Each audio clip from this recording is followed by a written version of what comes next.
Balance. A word that sits on all of your minds. The precarious balance of one's identity in the face of pain, in the face of horror, in the face of loss. The balance of the world, so easily upset by the actions of just a few. But no. In this moment, your thoughts are not so poetic as an omniscient narrator.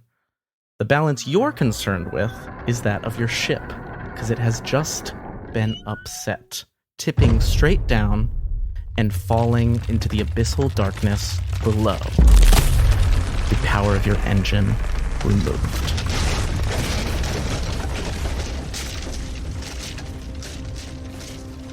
Right away, the pressure track ticks and reaches a level of 3, which is the highest level it can go.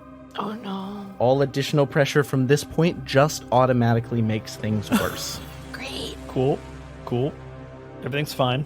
Good. Your ship is falling straight down. Everything's fine. For what feels like a very, very long time. What do those of you on the ship do? The ship is pointed straight down. You are likely going to fall off if you don't hold on. What's up, Ezra? This rating of 3, does that count the subtraction I did with the snap earlier? Yes. Oh, no. Shit. Just so I know, what happens at pressure 3? Pressure 3 is just the max that the pressure gauge can go. And so before pressure 3, filling the pressure track triggers a effect of the depths on you. Mm-hmm. At pressure 3, every increase in pressure makes all of those effects just worse. There is no more filling the track. It is just, every time we would check pressure, something's just going to get worse. Do we get the sense of if we continue falling down, is that going to happen? I mean, I guess obviously, but like, could I roll something to get a sense of, is it better to go through the storm or to try to pull out of the dive? I mean, I think it's very obvious that it's bad to keep falling, but also, it's where you're headed.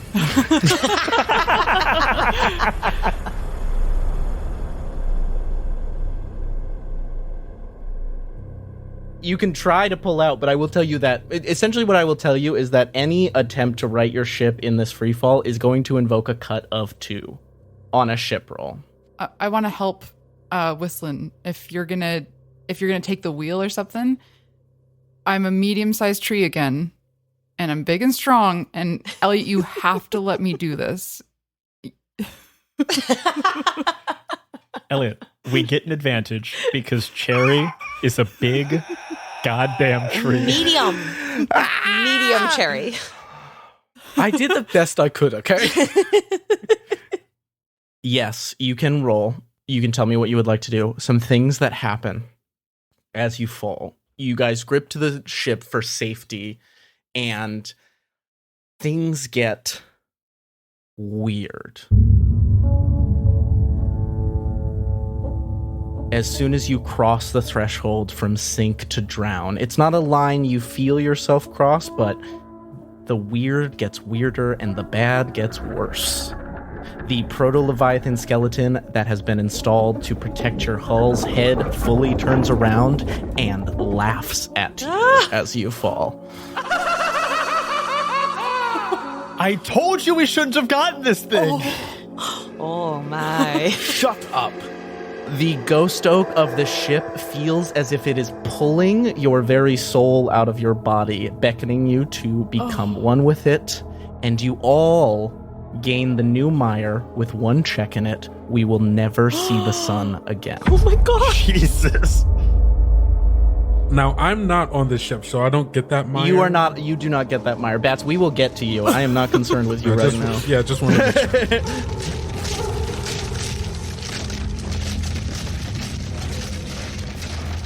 Okay, we're going to have to get out of this controlled dive now. This is currently an uncontrolled dive. We're going to try to control this now.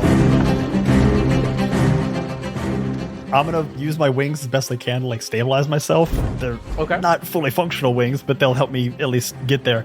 I'm going to try to grab the wheel and not necessarily pull us out of this dive, but just control it. I want to limit the damage. Okay. I want to get us where we're going I can in help. one piece. Can you make a tilt roll with a cut of 2? Tilt roll. How do I do that? Tilt for your ship is a 4 stat. So you roll 4 dice. And then do With I an get advantage? advantage Oh, from and Cherry? then, Cherry, how are you helping? I'm being a big, strong tree. being a big fucking tree. But how, Cherry? Okay. Well, if you're attempting to like wrench the wheel, which I imagine is, pretty tough right now because we're plummeting. Yeah. I could be a little bit of extra strength, pushing it or even like helping to stabilize Whistlin. To anchor him. Whistlin has only ever had to turn the wheel. Now, because we've converted this into a Delver, it's now also a yoke that gets pulled forward and Yeah. backwards that he's not familiar with. So he's trying to pull up on the yoke while keeping it steady. He needs Cherry behind him to physically be that pull. Yeah. Okay. He needs Cherry. You can roll 5 dice, cut of 2. If we have cut a 2, I want to try to roll 6 dice to pull us out of this thing. We'll see. We'll see if you can roll 6 dice. We've got 4. We've got an advantage from Cherry. Sassafras. I've got 2 things that I'm hoping to use. One, I have one of my aspects is called Tuning Fork. Once per scene, increase impact when engage in a performance of some kind. Many people say that. No that- fucking way.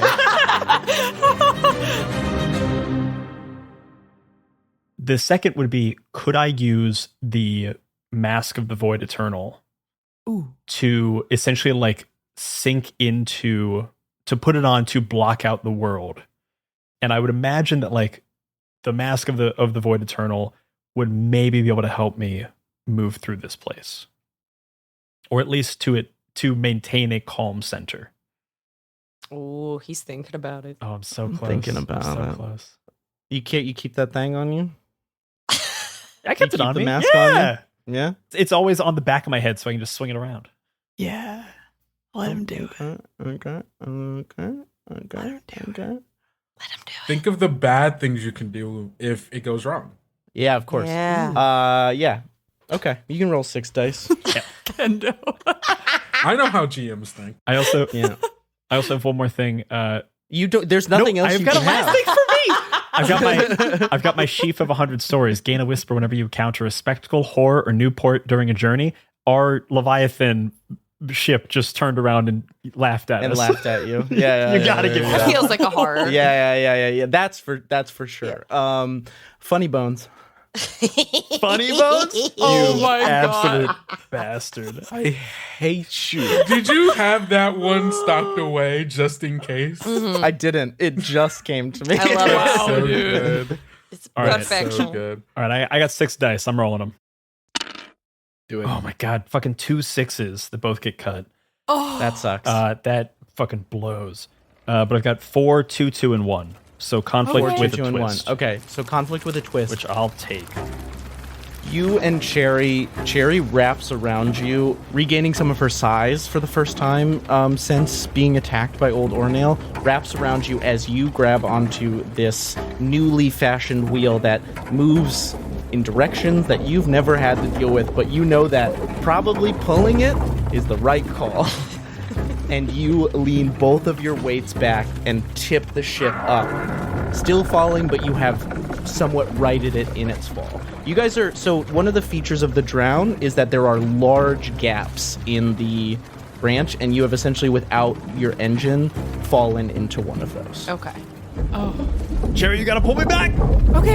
Hold on to this thing. Let's go. Fuck. There is a twist there as well. Could it be a snap? Reduce some of the pressure? It can be a snap if it's negative. Oh, I'll snap. I've Kendo got the perfect literally negative. has it. I've been waiting as the moment you said you were putting on the mask. You know that thing that's filled with like portions of Old Ornail and his fears? Yes, it does. Sure. The mask does have Old Ornail's fears. What if, some of it just seeped out and into, Whistlin? What's Old Ornail afraid of? Hey, what if it seeped down Who and knows? went into bat instead? Bat's not I'm here. not on the ship. I'm not on the ship. It can't happen to me. God damn it. Let me support this, because I think one of Old Ornail's fears is, in fact, the doctor that murdered him. You might think that. I wouldn't agree. Ooh. You we already had a squirrel get angry about it, and one of the earlier snaps was that other things will hate me based upon what I've done. That's true. Hate is different than fear. And I just think that's important for me to clarify about this creature. Fair enough. Fair.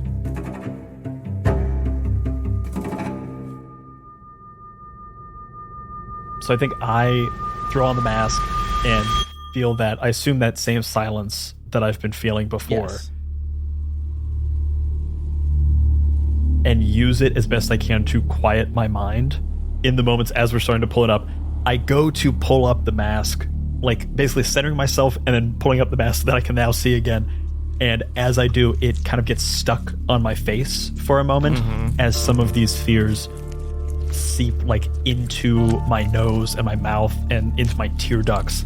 And I get this like thick, goopy stuff slowly going into me that I can't fucking worry about now, because as terrifying as that is, there's worse things happening. I rip the mask off and pull up as best I can on this yoked steering wheel. You relieve some of the pressure. So the way, again, that the pressure track works is that going to a new level is what moved you guys up to 3. You did have 4 marks on the track, so now we have 3 with 3 marks. If we get down to 0 and keep relieving, we will go back to 2. Whistlin, you pull up on, you successfully right the ship. You go to pull the mask and you can't get it up over your eyes as you find yourself in the perspective of old Ornail for but a moment. And you see yourself bounding across the waves. You see yourself look into a small puddle of some thick crezerin that's reflecting the light, and you see yourself as a younger version of old Ornail, half of the face not ripped away, you know, a mighty squirrel leviathan. And then you splash at the puddle and you see the old Ornail that you all fought. Eyes blinded, half the face missing, matted fur, and you just feel a profound fear of losing your strength, of getting old. And it's something that I think that Whistlin can relate to in a way, almost because it's something you never get to do. And it's a fear almost that you have in the opposite.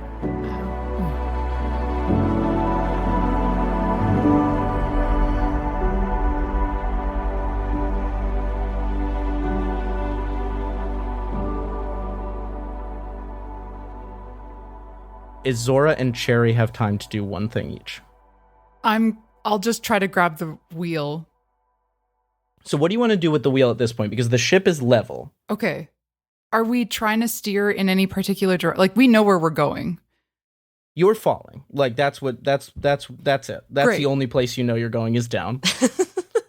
Okay. And I think we gotta set ourselves up to brace for when we are no longer falling. Yeah. That I think becomes very clear to Whistlin is the move. Ooh. Or throw the anchors throw the anchors and brace, right? Suspend ourselves They just would above the theoretically bottom. slow us, yeah. Right. Okay, I'm big and strong. I'm medium and strong. May I go and throw the anchors? Yeah. Tell me how you're building this pool. You can have an advantage for being big and strong. There will be a cut of 2. Okay, I'm going to say iron for my edge, which is force, determination, willpower. Okay. I feel like you won't let me do break. I feel like brace is the one that is going to be the one here. You can make an argument for how would you see break here? I throw the anchors through. You know how ships have like that little, almost like a little tiny fence? I don't know what it's called. Like a rail. Railing? Like a rail. Sorry. Yeah. I literally went to architecture school, you guys. This is fucking horrible. Wait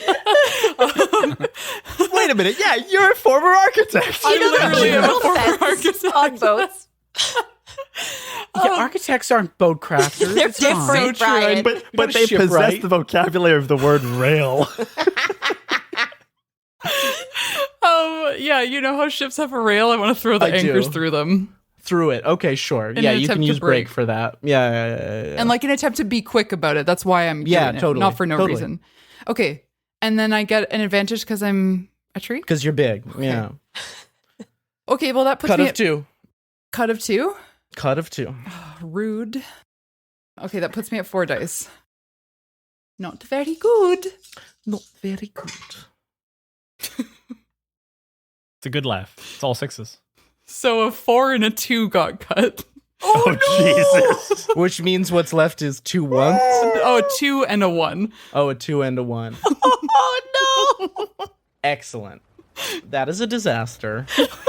As you are most certainly aware, you toss the anchor out into what you hope is the edge of this pit that you found, and it hooks onto something and yanks back one of these whisper weavers that you saw. Oh no! As the anchor hooks into its body, and it comes pulling towards the ship, freaking out as much as it can, like letting out this like gargled sound of whispers as it collapses into you on the deck, and like its tendrils are just like moving all over your face as it falls on top of you onto the deck. Oh, get off me! Oh no! Jerry, I'm coming. I just gotta get this thing off my face. Jerry, how many whispers do you have left? 2. What's one of them? No! No! You pick one for me. Caves beneath.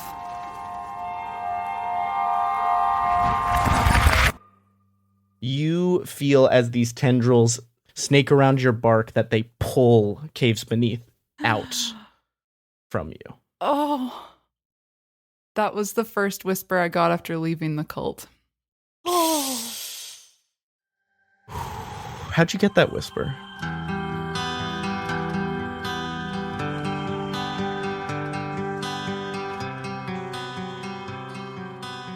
The cult was positioned at the top of a mountain, and as I was leaving the mountain covered in blood, after having killed the leader of the cult, a goat sort of crossed my path, and I followed it to a pile of rocks that looked like they had recently tumbled, and within them a pebble that was just slightly glowing, and I picked it up. And from that pebble, I got the whisper, and I haven't thought about that day in a long time. You watch as these tendrils from the mouth, from this thing's stomach, from various parts of it come out, and you see they pull this pebble out and crush it and consume it.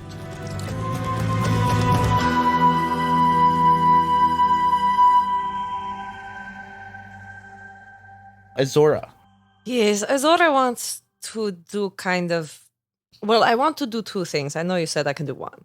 But so you can tell me what is happening. You tell me what you're thinking. Izora wants to assess the situation in the engine room, confirm that Bats is not here. And Bats is definitely not there. Like that, you don't need to roll for. Yes. I want to do a whisper to try to stop our fall or ease our fall. Okay. Because I feel like the other thing she wanted to do was a roll to try to like fix the engine situation, but that's kind of already like we know the heart doesn't work.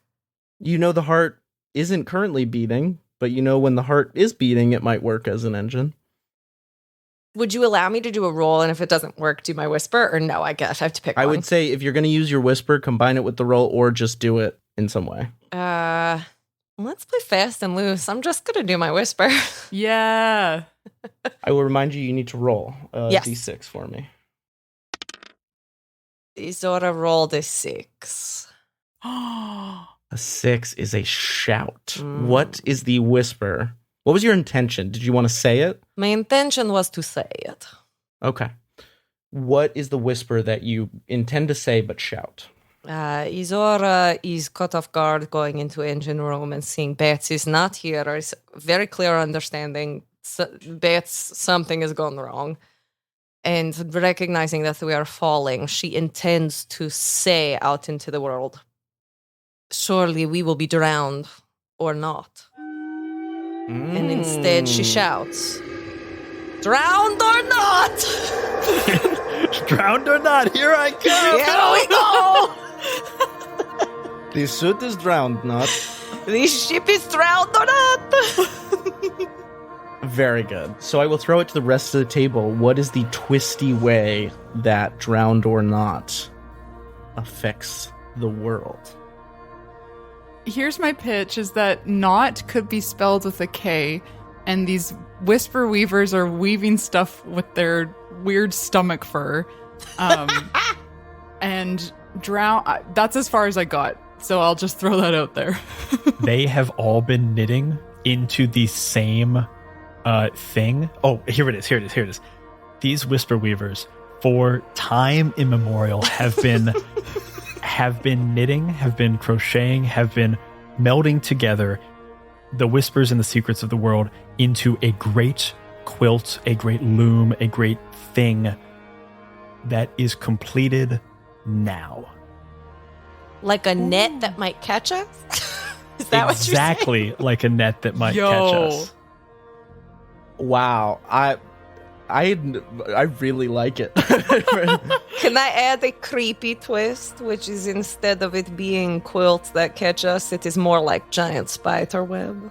Oh yeah, it's definitely more creepy and web-like than no one is giving this away to a small child at their christening. Okay, this is a bummer of a blanket.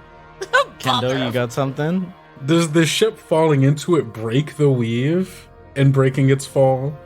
Oh, I definitely think it would. Okay, I was just asking in case they felt a certain way about it.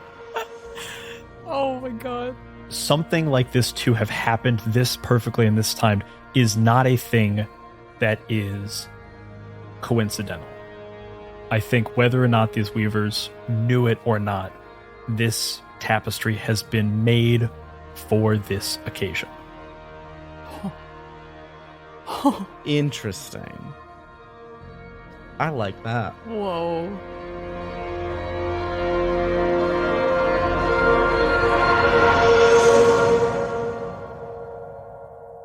They might still feel some way about it. They did work really hard on it. They've been those little hands. They've been working For so time immemorial. After 5 million years, we finally got the big net ready. Izora, you go to the engine room. You realize that your friend Bats is nowhere to be found. You go to say this whisper, drowned or not. And as you shout, the word not echoes as the ship falls and the pressure mounts. And just when you think that none of you could take the pressure any longer, the ship is caught in a big net of whispers made manifest as it stretches and stretches, and you pop through the bottom.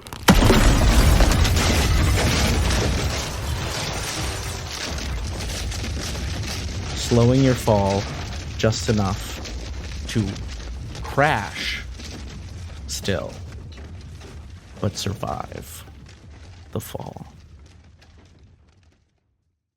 We're going to cut to Bats, who made this similar fall just a short time ago. Bats, when you land, I'm going to say that you shirk the skin, but don't die from the impact. And as you reform in this dark abyss, there's only one guiding light in front of you, and it is in the vague shape of Captain Elia, your mother. I cautiously begin to move toward it. It pulls back. It's keeping about a 50-yard distance as you follow it, pulling you along as you walk on a surface that feels unlike anything you've stepped on before. It's not the hard branches that you're familiar with. It's got a softness to it. Maybe your focus is pretty singular right now. Yeah. I think right now, as Bat moves closer towards it, I think kind of like still a bit in a daze from, having fallen from such great a height. There's a part of Bat that I think they know something is wrong here, but is acting on instinct in this moment, and that this is a bright light in the dark. To move away from this thing is to be plunged into not knowing anything around me. And so yeah.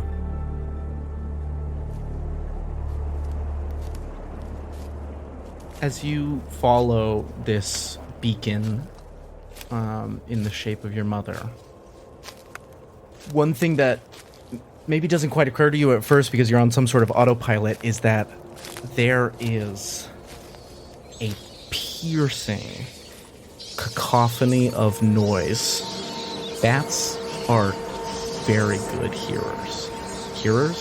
Listeners? The bats are very good listeners. Very good listeners. There is a difference Bats between are hearing such good and listeners, listening. guys. Bats have very good hearing. And this wall tidal wave of noise, of hunger, of pain, of rage, fills every individual ear of every bat that makes up your body. In a pain that makes it impossible to do anything other than just put one foot in front of the other as you succumb to this instinct. And you walk.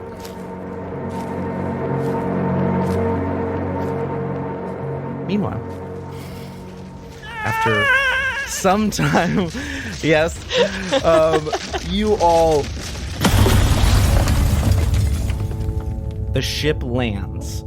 It is going to take 2 points of damage to armor. It is going to take 2 points of damage to depth tolerance. As you land, your landing softened somewhat by this web of whispers made manifest. The thousands of voices of potential that these whispers could be filling your ears and quickly drowned out by a howl. A discordant wave of hunger, of pain, of rage. A howl that fills your mind and threatens to compress your very being into nothingness. I'd like to use a whisper to try to combat this. It was one of the first whispers I got in this campaign. Call of the Leviathan. Oh, Very good. damn.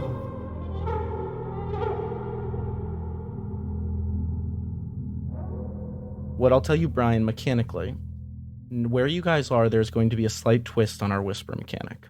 Okay. You are going to roll twice, and you are going to take the higher value. Oh, Yucky. Yeah, okay. I don't mind screaming this. If it wants to yell at me, fuck it, I'll yell back at it. hell yeah. One other thing, you all take 2 points of blast damage from the noise, and you can apply those to your tracks however you see fit. Oh, yuck. Okay. Do they have to be the same thing, or can we split it up? You can split it up. Okay. That's fine. Whistlin hears this cacophony from this howl that's all around, and frustrated and in the dark and knowing nothing else to do, uses the one thing that he knows how to use, and that is his voice. And honestly is going to just try to yell back at the thing that is fucking yelling at him. Great. I got a 2 and a 5. 5 is a shout. You yell. What do you say? I just yell, "What? Is that all you got? You think that's the call of the Leviathan?" And these words seem to fight to move through the air. But they do move through the air, and I would turn it to the table for what the twisty way these words affect reality is. Could the twist of reality be that there is a beacon, a very small beacon of light off in the distance? The call of the Leviathan leading us to where it wants us to go. I will tell you that you don't have to use the twist for that, Okay. because there is a small person-shaped beacon in the distance. But you can use the twist for something else. Can I pitch that Bats hears it? Ooh. I like that. Any other thoughts, or we like that? I like that. Yeah, my only other pitch was going to be that Ahab grows twice as large. Ahab just took blast damage, so No. Ahab's dead. No. he has a 4-track. He's Okay. good. He's He also one down. that track being filled does not mean he's dead. Just He's just sad. Bats does hear this, but we can resolve that in a sec. Go ahead, Ezra. I mean, I was thinking that if we're literally combating the Call of Leviathan with our own, I think what the shout Whistlin did, it doubles the effect, meaning that the Leviathan experiences the same damage from its own call. And yeah, it extends further out than farther before.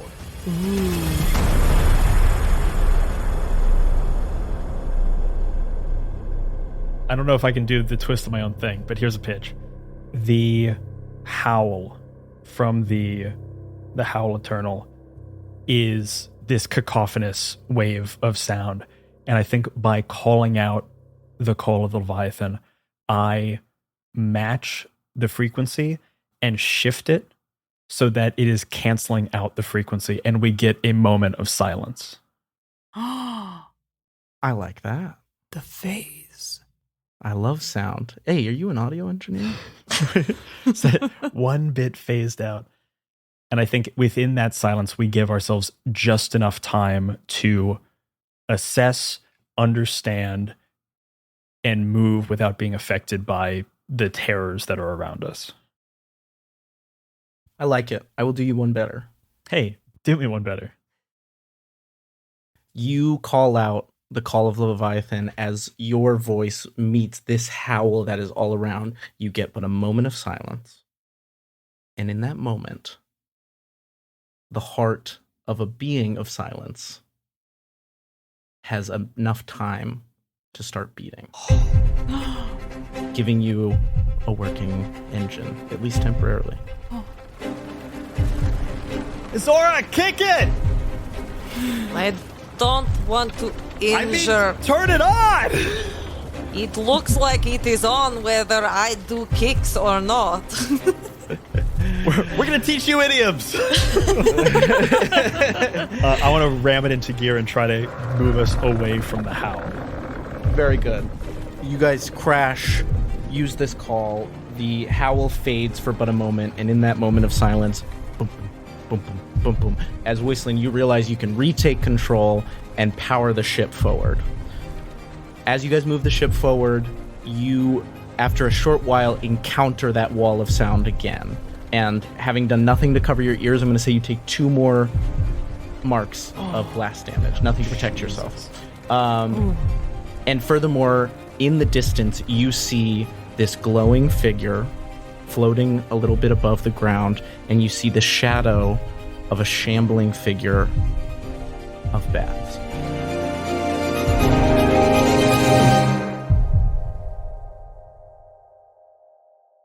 Can we throw out a lifesaver to bats? Or like a net? I don't know. I don't want to net you, but... You know what? It's probably just like a vaudevillian hook. You just drag them. Can I take your giant A really cane? long cane. Can one of Izora's bones look like a cane and she just thinks? Is that what you want to do? You want to throw something out to Beth? Once you guys reach him? You're not close yet, but that's the plan? I would like to do, yes. It's a freaking heart. True. Can I induce an arrhythmia to make it go faster? Ooh. Ooh. Doctor stuff? Use your coffee. Use the coffee. Use the coffee. Hey, Give it a caffeine jolt. Inject it with straight caffeine. Ezra, I really like that. Tell me what you're rolling to make that happen. Oh, this is a 10 check because I'm making its heart beat even further. And in true Ezra fashion, it's the worst kind of healing one could do. Oh, that's so This, good. I feel like, is iron. I'm using willpower. I'm not hesitating. And what this actually looks like is I grab several ropes, I lash them around, and I squeeze them around the heart, and then I release them, and then I squeeze them again, making its heartbeat faster, unnaturally. Like, literally, you know, Inducing Like a false. mangling one it. Like person's- literally making the arrhythmia happen. Wow. Damn. Okay. Yeah. Roll for me and taking advantage because that's cool. Ooh, can I pitch a bonus at Izora? Don't you have lightning stuff? Brian, are you? I'm giving a free advantage. Okay, go ahead. Izora took 2 mires, and sparks and jolts are coming through all my extremities. Is she currently in that mire? She has 2 marks on this mire. Okay. Would you like to involve yourself in the arrhythmia heart roll? She can do this, yes. Great. Add another advantage, Ezra. She is in the engine room. I would also say that you guys are not taking cut right now because you are in the engine room and the sound outside is less intense in here. I will tell the two of you, you notice that for sure. Ooh. Okay, so that is 6 dice to roll this. Wow. And we've got 1 6, 3 4s, a 3, and a 1. Very good. This is twist. It's a good thing that cut didn't happen. Ezra, you brute force an arrhythmia out of this heart as it starts beating in a rhythm that none of you have ever heard come from it. And again, the way this heartbeat works is it does not really have its own sound so much as it sucks the sound out with each burst. And so you're getting these cacophony and silence and cacophony and silence and cacophony and silence. Brian just gave me the fuck you look. The sound designer fuck you look. It's my favorite And the voltaic runners on the bottom of the ship supercharge. You guys with this boost are able to make it to bats as this happens rather than it happening before you arrive. Bats. You are shambling, walking towards the image of your mother. You feel this moment of silence for when Whistlin's voice cancels out the howl for a moment. That's the call of the Leviathan! You shake a bit, but do you turn around at all? You tell me. Yes, in that moment, in that moment of silence, at least from the sound of the howl, still like overly sensitive to sound at this moment, like probably does start taking in whatever else. I'm taking in other sensory data now, and I'm like, oh wait, okay, where am I? Looking around. The bats within me are having a very hard time trying to resist the urge to break apart and flee from this place in this moment, as not everybody is currently in agreement with what is happening and in the direction we're going. In that moment, like, is just like turning, like looking around everywhere, not specifically like back in the direction I came, but like just kind of like, okay, where am I? What's happening? What should I be doing? As 1,000 voices are arguing about what to do. Yeah, 1,000 voices that can't even hear each other right now because of the sound around them. You can only really communicate with yourself because of the nature of the hive mind of yourself. And I think if I can add some stank on this a little bit, I think that there is 2 visages of bats that are fighting against each other. The cluster of bats without a skin are, we have the more shaped Ilia version pushing forward and the more gangly bats version looking back. Yeah, from within inside the kind of skin suit that they're in, they are almost like splitting apart at the seams, forming vague variations of a form against each other in this moment. As you're assessing what's going on around you, Bats, I will say you also take 2 marks of blast damage from all the sound. You've been taking them. Okay, great. As you are assessing your surroundings, as you realize that the crackling heart is approaching with your friends aboard the glowing light of Captain Elia is raised into the sky, another tendril comes and slashes her throat open as all of the tendrils that are within her spread out, and her eyes emit a beam of light as the entirety of the Howl Eternal reveals itself to you all.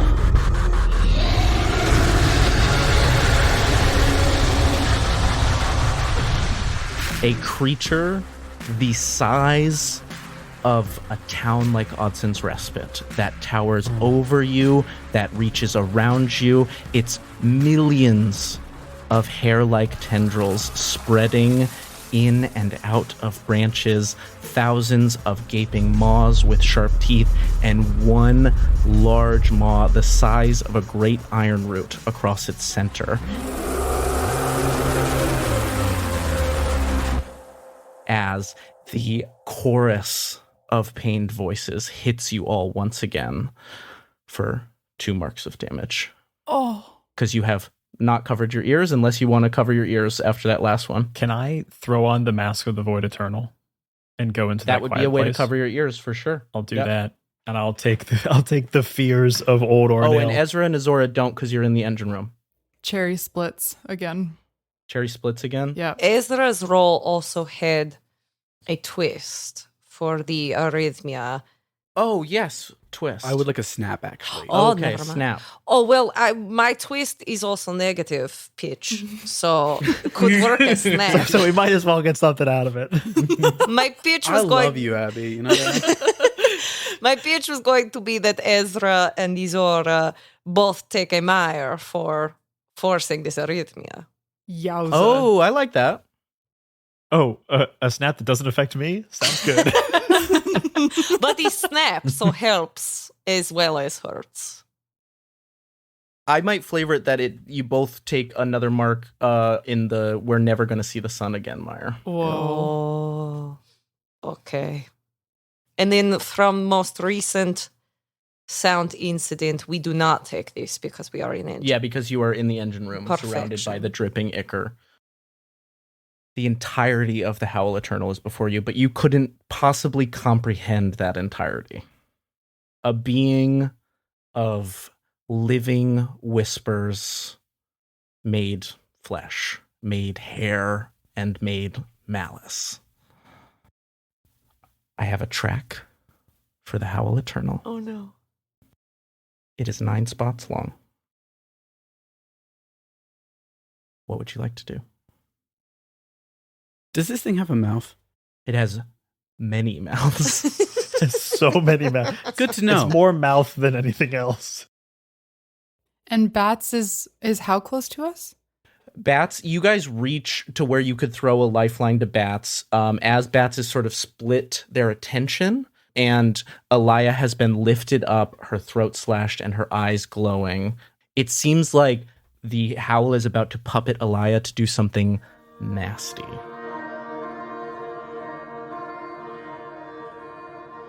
Before we do anything, I just want to remind all of us of something very important, if I may. Like song needs rest and speech needs breath, Howl needs void. And should that balance be upset, the waves and its denizens won't soon forget. But if Howl and void were ever to meet, the mutual consumption would be complete. Should the Wildsea witness such a clash, the words of this world would crumble to ash. We need Ash Ketchum. Yes! Pokemon! You finally got catch it. 'em all! We've been playing it all No, wrong! but that actually is an amazing thing to remember in this moment. Here's the thing. They are meeting right now. Mm. And what I'm assuming this means to my fellow players, Elliot, you can go take a nap. Yeah, you take care of the rest of this, Noordin. I'm good. Yeah, you got it.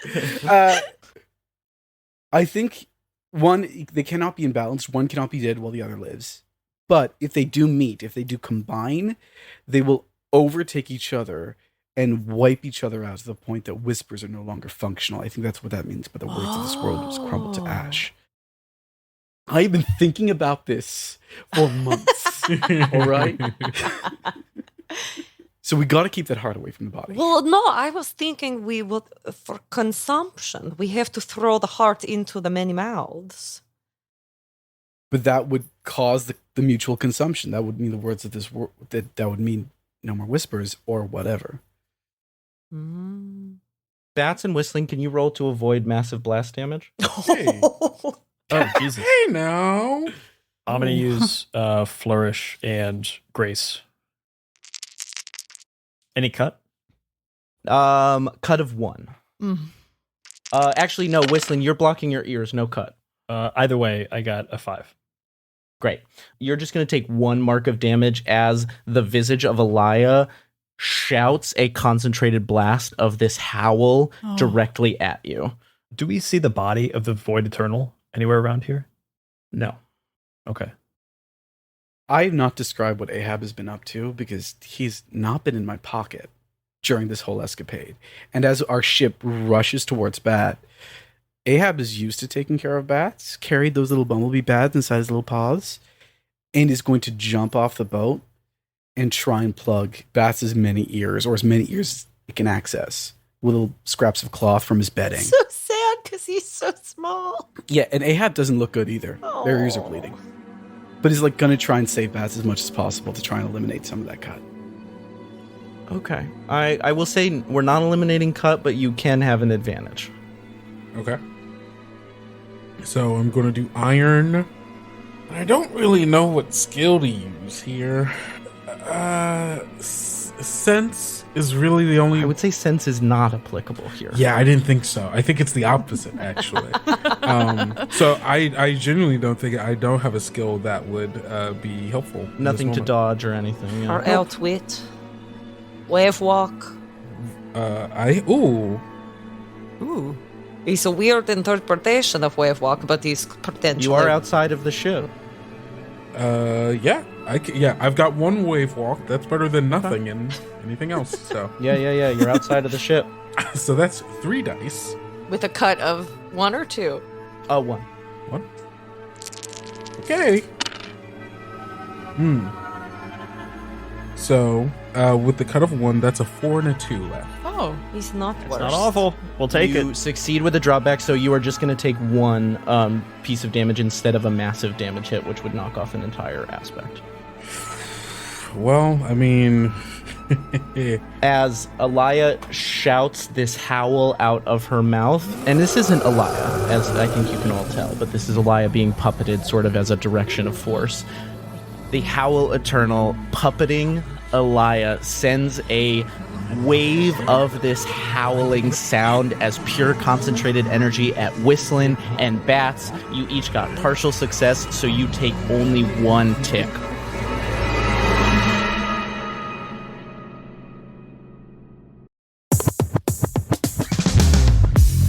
Tabletop Bookshelf is a new online bookstore dedicated to tabletop RPGs and solo games.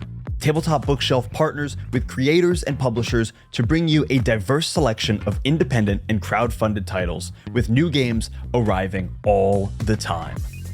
At Tabletop Bookshelf, you will find bundles and deals to help you save, including this offer exclusively for listeners of Many-Sided Media.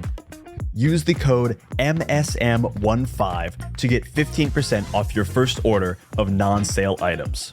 So go to tabletopbookshelf.com to discover new TTRPGs and solo games, support independent creators, and take advantage of the deepest discount they've ever offered. Once again, go to tabletopbookshelf.com and use the code MSM15 for 15% off now through the month of August.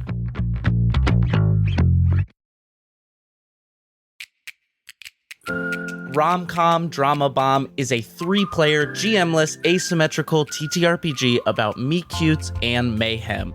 In this 90-minute timed game, you'll play as 2 people who shouldn't fall in love and the evil villain who will stop at nothing to make sure they do.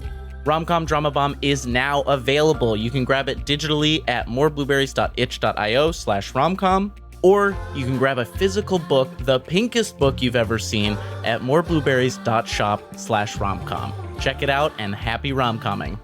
Rom-comming? I don't know. Drama bombing?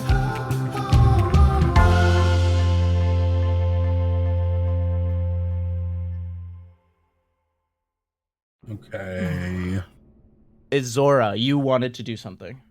Yes, Izora is in engine room with Dr. Ezra and the arrhythmia card. This is word? No? I have no idea what you're saying right now. Sure? Yes. Arithmetic heart. Yeah. Arithmetic? Arithmetic is Maths? I want to What does math have to do with it? I want to use my mesmer qualities to try to mentally connect with the heart Okay. and see what the heart wants. Okay. What are you gonna roll to do that? I am going to roll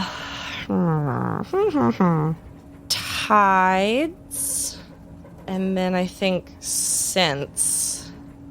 Tides and sense. Okay. I think that's all I can get. That is 4. Can I aid a little bit? How are you aiding? Okay, so you're reaching out with your mesmer powers. Can you describe what that looks like for me? Oh, Izora, all of her tentacles sort of flare out and she raises up off the ground a little bit and it's sort of everything is waving and moving and it's very flow and she's closing her eyes and she's sort of humming a little bit.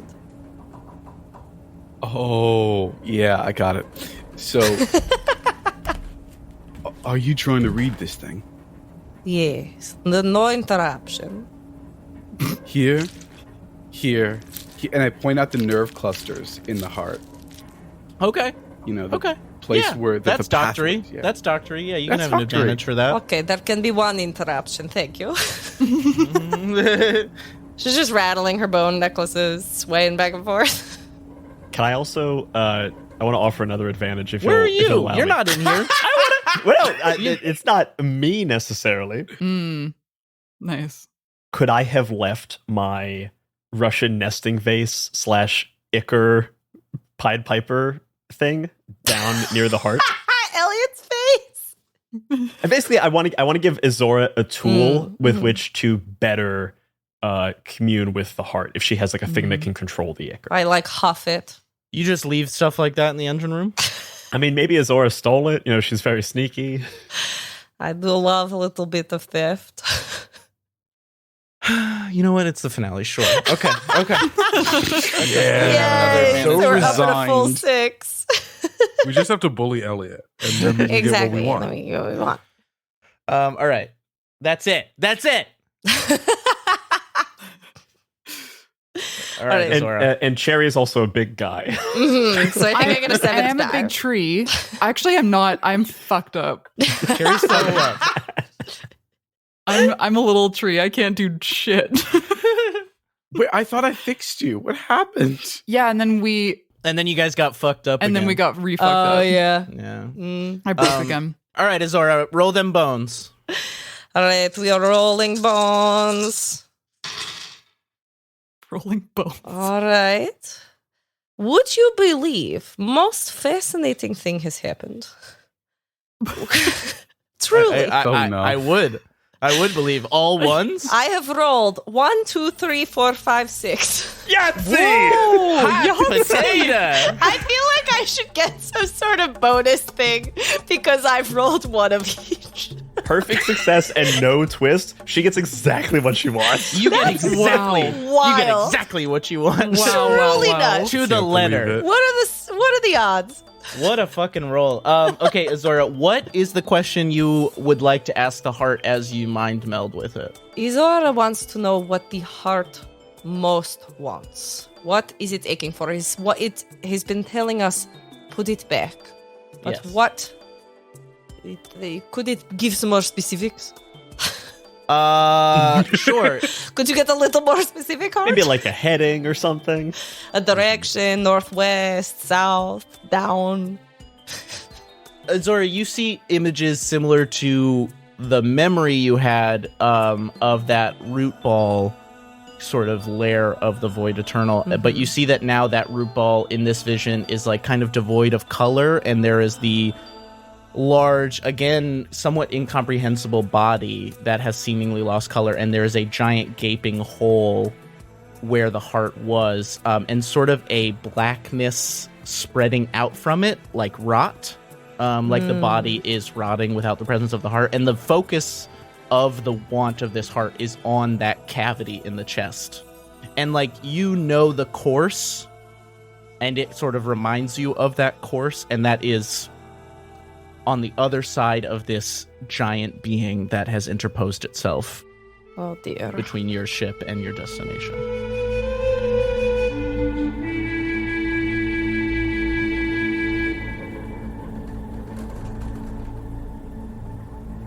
Dr. Ezra, we need, unfortunately, to get beyond the Howl. This will be no easy feat. I'm going to ask you a question. Honest question. Why don't we just kill it? Kill both of them. Killing a Leviathan? Well, it's not like I haven't done that before.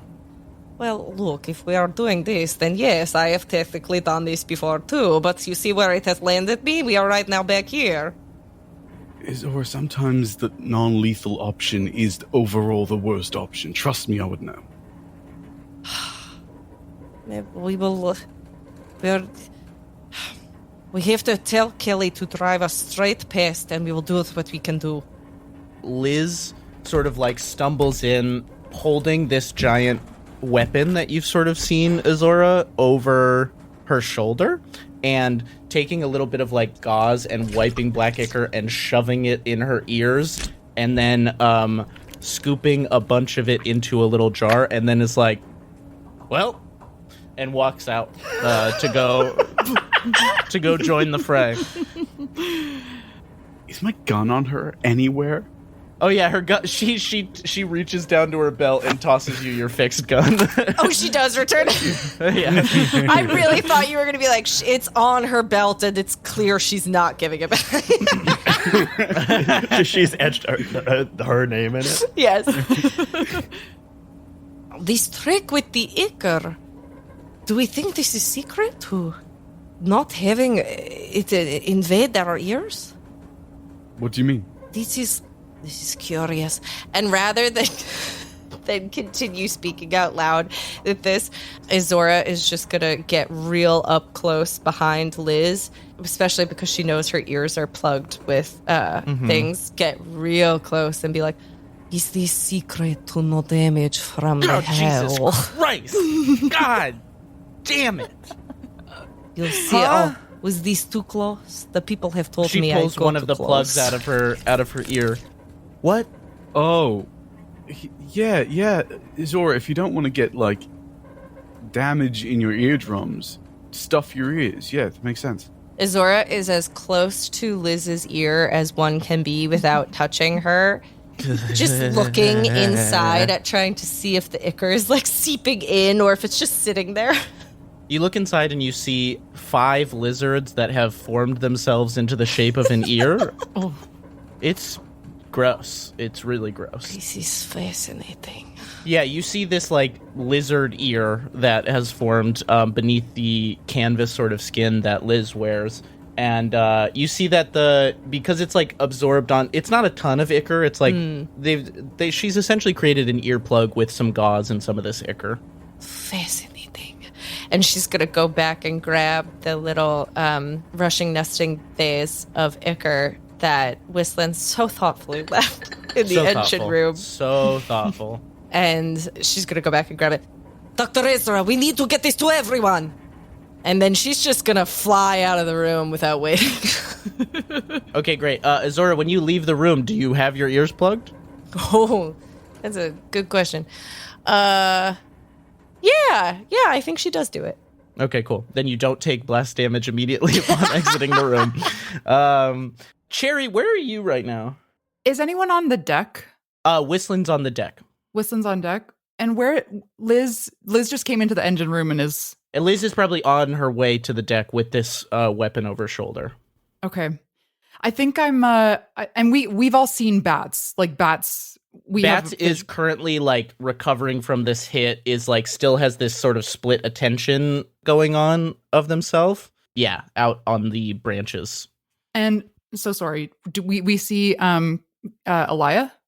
Yeah, you see the puppeteered Elia. Now this area where it was dark with just the sort of anglerfish light of Elia, the entirety of the Howl has lit up across its pale glowing fur and created, like, you've realized that you found yourself in the center of essentially like a cavern that it has created of itself interposed with the branches. And like, because of how weird the depths get in the Wildsea, you see that around you, like, reality is not acting like it should. Like, branches are growing apart and growing back into themselves, seemingly infinitely, fractally. Things around do not make physical sense in a world that already does not make a lot of physical sense. I'm gonna holler to Whistlin, or just get as close to him as I can. Yeah, very hard to communicate verbally with all the sound. There's also that perpetual cacophony. Is it still possible, or it's still possible if you can get his attention and everything. Okay, I'm gonna scurry over to I don't you know, I'm not a big heavy tree anymore, so I'll just like kind of delicately walk over to yeah, think about that. I'm gonna delicately walk over to Whistlin, and I'm gonna just like tap him on the shoulder just to get his attention. Jesus, you too? Come on! I thought I was okay. Meanwhile, Whistlin is wearing the mask of the Void Eternal, so he honestly looks kind of scary. I think that in turn I'm like, oh, Jesus. Everyone's just spooking each other. Yeah. Whistlin, what's more important, the mission or bats? Jesus. You take care of that, Brian. I'll be Whistlin at the wheel is looking at the Howl Eternal, this massive creature of many mouths, and is like trying to steer the ship around and seeing bats moving towards the puppeteered version of Captain Elia. And I think is going to look back at you and see the kind of like duality of that question of seeing like it's kind of turn left and start going around, or steer into the skid. I'm gonna try a whisper. Okay. Yes. Are you doing anything with the whisper, like in combination, or this is just going for the whisper? I'm going for the whisper to see if I can. What my goal is to try to give me some time to maybe do both. Okay. And Whistlin pulls up the Mask of the Void Eternal, takes a look at what's happening, pulls it back down, and just to himself kind of goes, what a fucking vibrant riot this is.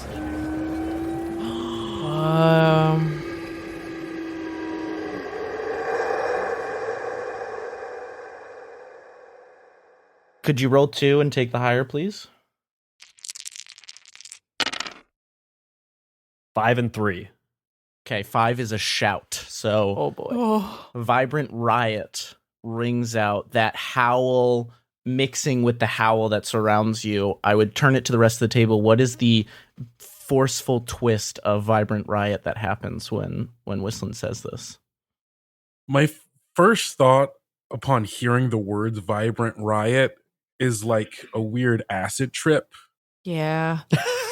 And Hell yeah. like we're already in a place where like the depths are already like kind of weird fractally and like kind of ever changing, and you know, maybe we add some weird like neon colors to that. And also like maybe the chaos of an acid trip and then the chaos of this, maybe this allows for some of us, if not just Whistlin, to have some lucidity in this moment and maybe be able to traverse things in a way that goes with that chaos, but has like a bit of more control to it, if that makes sense.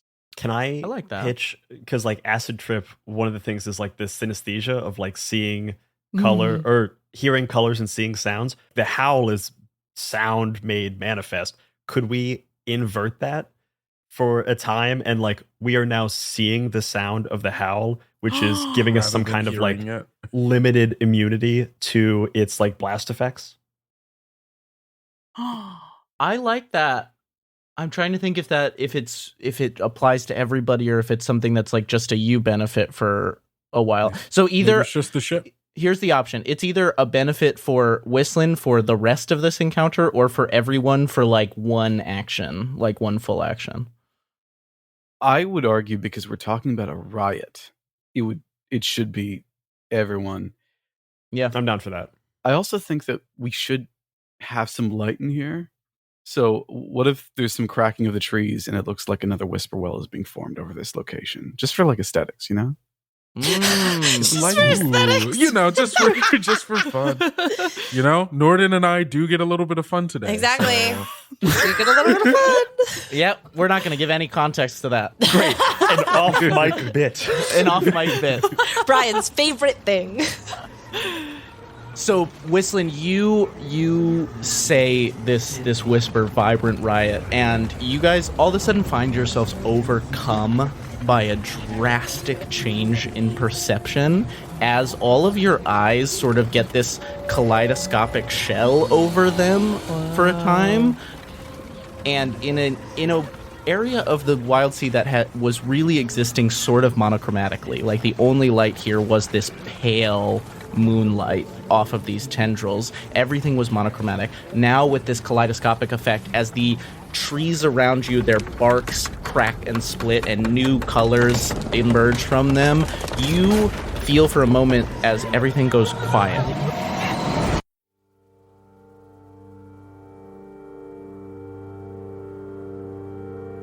As the sound waves of the Howl Eternal sort of wash over you in these waves of like phantasmagoric color all around. And you feel like you can move through it and you can see your way between and around these waves for a brief period. It's disorienting, but it's also groovy. Izora is into it. Izora experiences no change. Yeah, Izora, your vision looks exactly the same. Visually, Izora is just vibes. Just vibes. Just vibes. I'm going to turn back to Cherry and I'm going to say, hey, why not both? But you just see Periwinkle and Taupe. Whoa. Very good. Okay. But you understand. Yeah. Okay, then. And I'm going to crank the wheel right and kind of like push forward on the yoke and crank it to the right, getting us closer to Bats and also closer to the Howl Eternal. Okay, great. Make a tilt roll for me. Nice. Can I help because I'm... A medium-sized tree. Can I help because I'm a medium-sized tree is still an impressive tree. Tilt is not damaged, so that's 4 dice. 4 dice. Hell yeah. Any help because of the... No. You never know. You never know. No. Could I... You're not taking any cut or any issues. This is just going to be... This is like straight... Cherry, if you got something, some shenan, you want it again, that's fine. Some shenan. Some shenan. You want it again. all I have is gone. Holy shit. Can we have a pity one? Well, here's what... I want to, in canon, I want to try to help, but I don't think it gives an advantage. But I'm there. I'm trying to help. Oh. Whistlin, you've felt the bracing support of Cherry in the past when you've been in rough seas. Cherry sort of wraps her arms around you, and you feel the emotional support, but the sturdiness and the stability is no longer there. So, unfortunately, you do not get an advantage from it, but it is very tender. I got you. I'm just kind of like also planting my feet and holding on to Cherry. I'm like, you're sort of holding Cherry in place, yeah. Whistlin never gets to feel strong. It's great. Rolling 4. 5, 4, 4, 2. Okay, 5 is a conflict, a success with a conflict, and we have a twist in there. I'm gonna say you tick a track. What are you aiming to do with the ship? I'm trying to get us as like close to Bats as possible so that we can like throw over a rope or like reach down and pull Bats on board. Okay, great. you hard turn the wheel and tilt the ship almost like 90 degrees so that the surface of the deck is lower so that bats could jump on if it so chooses. Cool. And then I feel like we got to relieve some pressure, so I'll take a snap. I'll take a. I have a great snap. All right, Noordin. I've been waiting for this.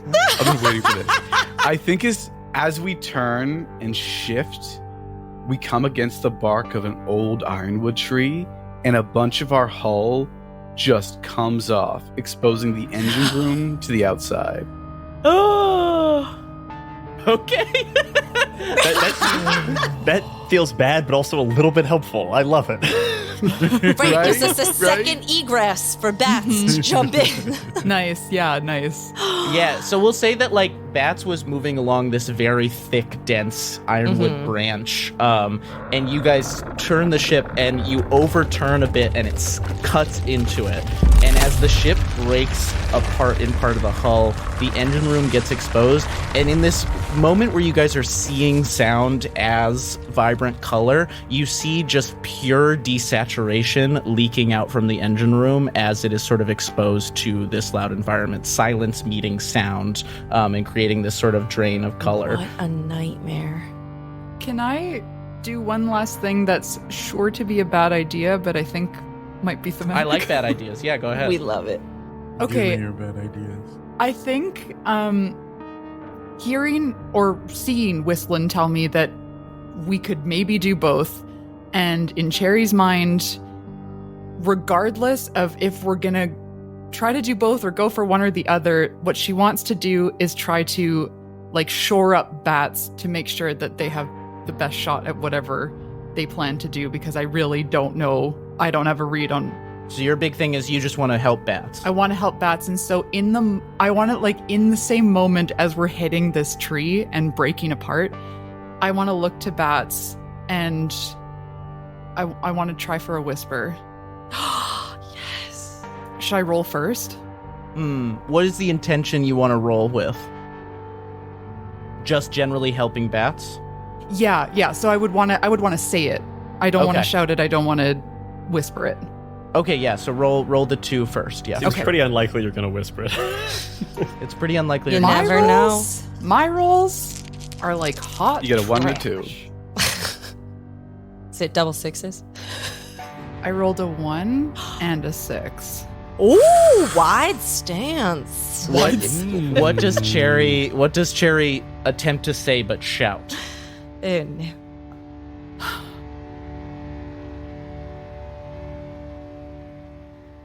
And what color is it? And what color is it? Oh, that part's easy. The intent here is that I kind of let go of the wheel, seeing that Whistlin's got it, knowing that I've helped a great deal steadying him. And I kind of run as close as I can to the edge of the ship where I can get a clear line of vision on Bats. And I just reach deep into the part of myself that feels very strong when I feel, big and helpful. And I just attempt to say the whisper. It comes out as literally pink flowers that look exactly like my petals, and I look to Bats and I just say, "My heart to yours."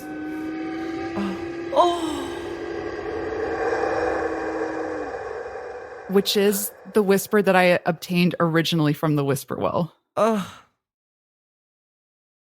heart is breaking. What is the forceful twist everyone would like to pitch around my heart to yours? And as soon as I say "my heart to yours," our ship cracks open, exposing the engine room. Exposes the engine room. I was going to say, the comedian in me wants the heart to fall out of the ship and go plummeting through the depths. But I don't actually want to pitch that as an idea. You know what? No, you're not gonna like it. You're not gonna like it. Why am I? Me? I might like it. This thing is a Leviathan. It's an eldritch horror in the sense of a true eldritch. It's ununderstandable, right? Sure. Yeah. But if two hearts are the same, maybe, we get to actually communicate with this thing for a split second, narrow down what it means. It may not truly mean anything, but if we share a heart, maybe you can speak through Cherry. The Howl speaks through Cherry, is the twist. Yeah. Oh, I feel like that just means Cherry's going to murder us all. You did want to accidentally murder someone. That's Why did I say that? well, it seems like that's the way we have to go now. Elliot's actually. face lit up. I was going to pitch of having, in Cherry saying this, you literally lose more of your branches and yourself and become a smaller tree in your effort to like basically throw a life preserver to bats, but it is physically throwing part of yourself. I don't even know if it would be helpful or not. Cherry, these are all big shifts to you, so I kind of will leave it to you which one of these you're feeling okay about. They all feel a little bit very consequential to you, where I want to give you a choice, maybe. Here's the thing. I'd like to take all of the above. Okay. My God, Cherry, We're such gluttons for punishment. Well, I think that if I love the idea that this thing maybe uses me as like a vessel to speak, if that's okay with you, but I feel like that happening would probably just break her the fuck apart. Like she's barely holding on right now, and I think that after this, she can't be more than a sapling, which I'm 100% okay with. this is so group coded. I was just so group coded. Okay, so I'm seeing two options here. One is a connection to the Howl, and one is a connection to the Void. I think I want to give you that choice for sure. Here's straight up: a connection to the Howl will kill you. A connection to the Void maybe won't. But will kill immediately or just like over time? I don't know. If I get to Cherry's ear holes, does it make difference? If you get to her heart holes, maybe. Oh, God. I think that's my job. I'm the guy with the... I'm the doctor. Elliot, do you mind if this shakes loose the memory? I don't mind. Okay. So I think there's maybe this like split second that feels like an eternity, probably just to Cherry, in this moment where I'm sort of like faced with two paths. And as this happens, and as I've spoken the whisper that I obtained at the Whisper Well, I remember what I gave up to get that whisper. And it floods back as a collection of memories that start with me asking Whistlin to recall a song for me. One about the change of the leaves from green to auburn. About the color of the leaves this time of year. And I heard Whistlin sing And I've just been having a really hard time remembering. the original song, but the song that I gave up was the response. Do you know which one I'm talking about? The one that had been passed down to me from my family members back in the cult. And I feel a resounding sense of peace. Is there any way I can, and you tell me if this is better saved for another time, but is there a way that I can almost like, in a moment of like time stopping, kind of like send the song back to Whistlin? Totally. Yeah. Okay. And so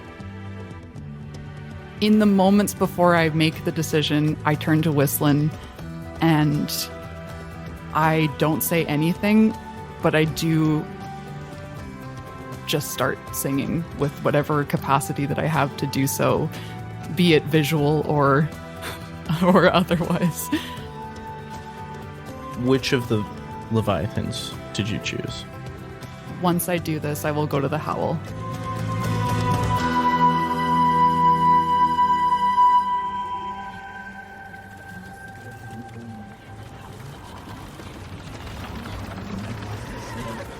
Time slows for a moment as Cherry says, "My heart to yours." And as Cherry says that, the sort of kaleidoscopic covering over her vision cracks. And Whistlin, you see this very clearly. Cherry, who taught you that song? It was taught to me by my parents, but it was passed down from their parents and possibly further. I'm not really sure. I just knew that it was sort of an heirloom. You guys watch as a tendril of this pale, glowing hair drops down slowly in front of Cherry and forms into the visage of a great weeping cherry, a big, big tree, who shares this song and this memory with Cherry. And Whistlin, you're able to hear this very clearly as you wear this Void Eternal mask, as your own kaleidoscopic vision breaks. And as the song comes out of this visage of a great weeping cherry, the tendrils slowly move towards Cherry.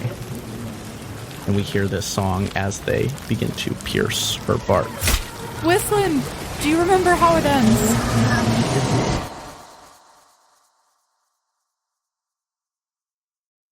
Lament to me, my love, you found me still among the trees. Lament my heart, it's broken further, veins they splinter through leaves. You and I were tall shanks too tangled, rising above the sea of leaves. Our fruit was so sweet, flowers were blooming, poison to all but each other. Lament to me, my love, you found me still among the trees. For me. Lament my heart, it's broken further, veins they splinter through leaves. For me. Walking the thrash to keep from the mire, resisting the call of the Krezer and song. I knew not the way, I knew not the hour. I whispered gently the heart of the sea. Lament to me, my love, you found me still among the trees. For me. Lament my heart, it's broken further, veins they splinter through leaves. For me. So, my love, I'm here, don't worry. Shifting to Auburn, it's finally me. Whistlin, you remember how it ends, right? Lament no more, my love, you found me still among the trees. For thee rejoice, my heart is broken no further, tangled together once more with me.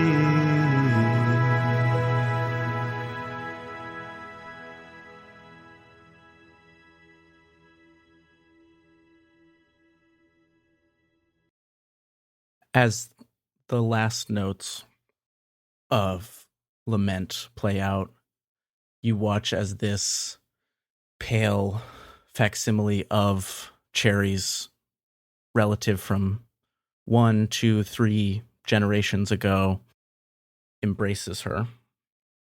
And as the pale tendrils coil around, enveloping her into a cocoon of sorts, and when they pull away, Cherry's gone. Fully gone? Jay, you all right with that? 100%. Fully gone.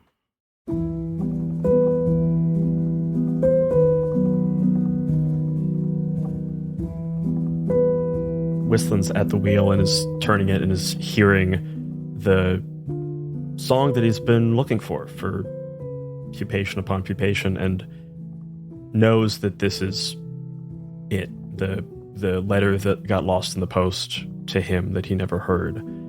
And Mothrin are used to that feeling of like knowing something related to a past life but not quite knowing everything about it. He has gotten all the answer he's ever going to get. And that has to be enough. He doesn't remember this person, but the hole that was left in his heart from someone that he wrote a song about a long, long time ago, a song that he gave up in order to find this letter, is filled. And I just yank on the wheel, moving towards Bats, and I turn back to Cherry and I go, Cherry, what was... Cherry! Cherry! And Whistlin, as your own kaleidoscopic vision shatters away, you can see with troubling clarity that your friend is gone.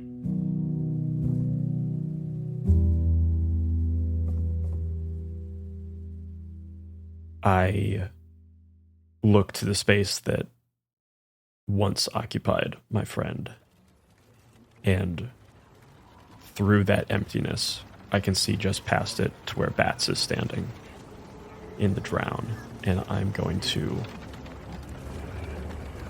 force back any tears, force back any thought, because there's one more thing that has to be done. And I push on the yoke, and I turn down towards Bats. And I look at Bats and I yell, Bats! Get on here! Quick! Whistlin, take the Whisper Lament for me.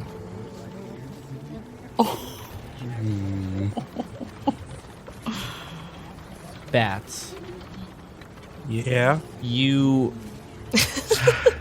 Your attention that has been split, you gain this coverage of kaleidoscopic vision across all of your many eyes, and you see very clearly what happens to Cherry, and you see in a wave of colors this message from Whistlin trying to call you back to the ship.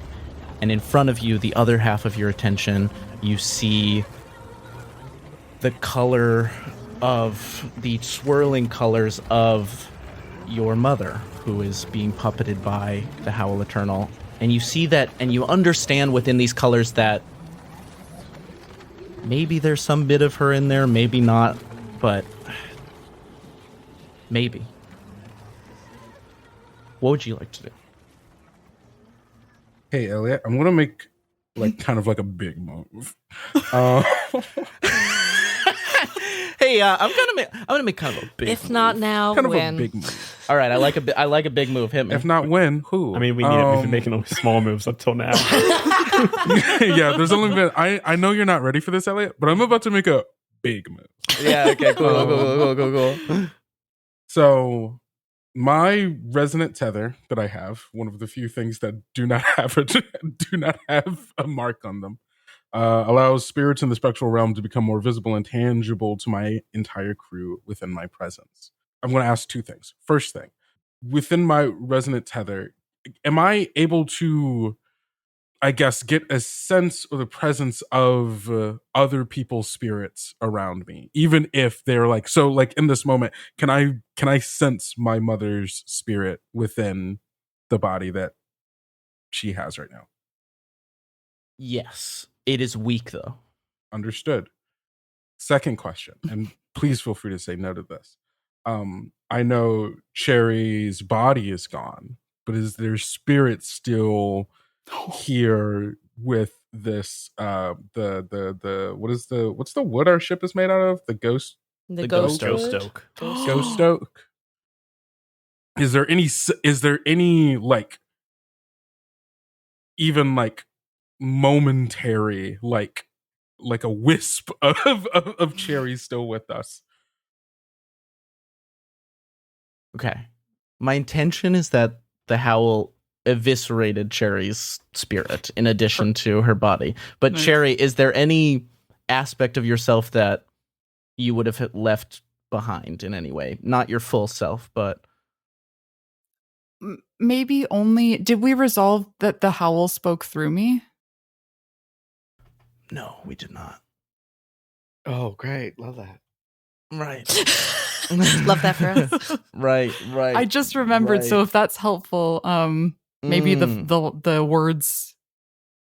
What does something like this have to say is the question, you know? Just a prolonged scream. Yeah. Maybe it was the howl that gave voice to the song in that moment. Yeah. I think, I mean, that feels more right to me. I think that, Totally fine with I that. think that one of the things you understand in the way that this song came through Cherry and through Cherry's ancestor is a profound sense that this being is in pain. Mm-hmm. I think that's what's really clear in Cherry's passing is that the creature, the Leviathan, the Howl Eternal, is in a deep pain. Yeah. Also, my intention with my whisper was to help bats. So if there is even a little piece that wisps away when. Okay, I have a thought. Okay. I think that amidst this sort of chaos, there's one cherry flower that gets carried on the air and lands on your shoulder, Bats.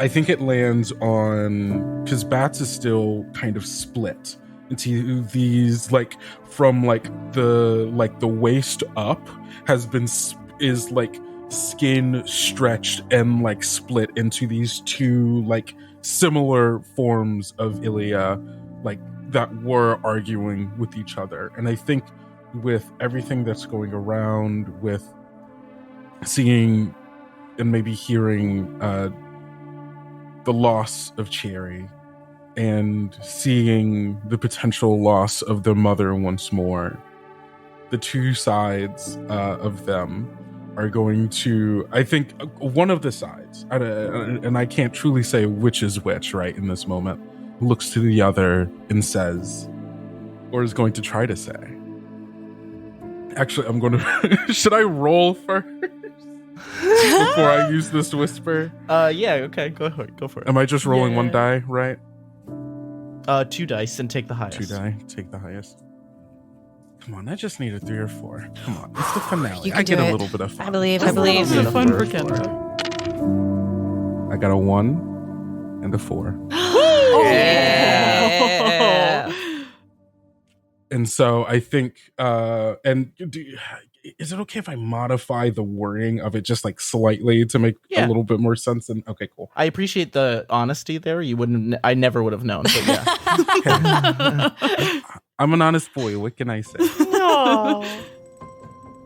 I think one side of Bats turns to the other and says, "This is not our mind. This is not our body. It is a vessel for others, for their memories. And there is still room to share. And if you will allow me, I would like to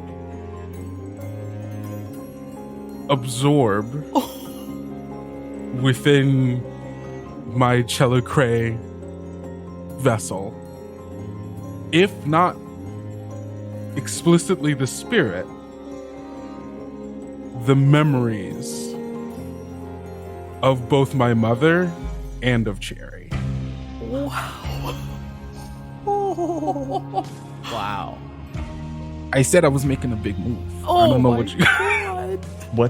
What's the whisper? Not your mind, not your body. This is also the whisper I gained from the Whisper Well. Cool. We're using our gifts today. Using our toys. As this delicate cherry flower lands on your shoulder, the splitting of yourself is chaotic, it's messy, the bats are fighting, but then they oh so gently carry this flower without bending a petal, without tearing, into the center of your hive mind, and you feel those notes of music, that smell of tea, that comfort of a big woody hug, Tea. all enter part of your being. It's not Cherry, but it is so much of what was loved about Cherry that's now in you.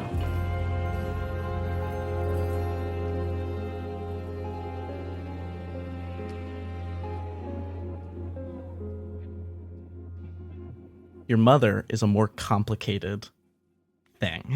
I imagine. What is your intention for gaining a piece of your mother, this puppeteered body in front of you, intertwined with the Howl?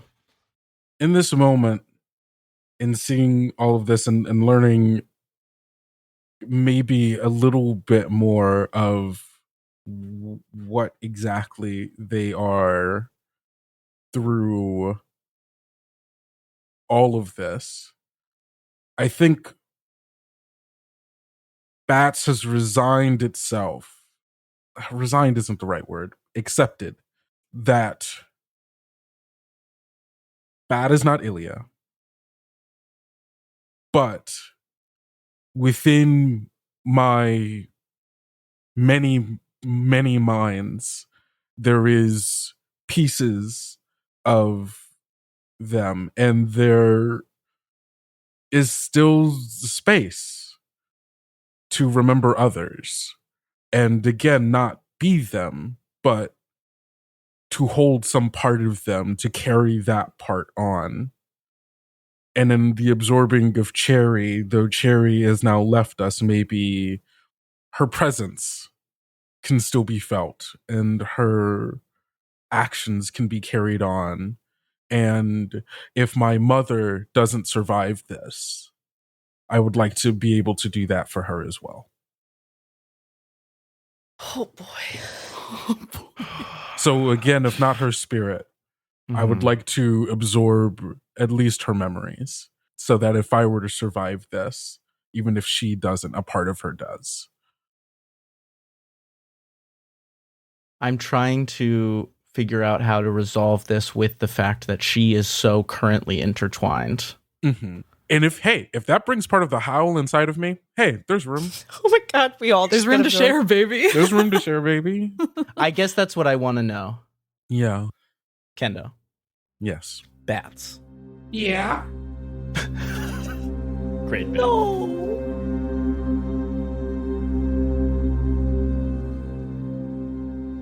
You say this whisper, not your mind, not your body. You absorb the comforting memories of your friend Cherry. And for a moment, the beams of light, now in this moment for you, this mess of psychedelic colors fade from your mother's eyes as the kaleidoscopic nature of your vision begins to crack. And as it fades away, she settles down on the branch, still connected, but seemingly having a moment of lucidity. You have the option here to embrace her. You don't have to. But that's what she is going for.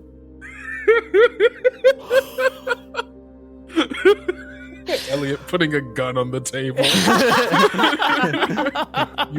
You could do it.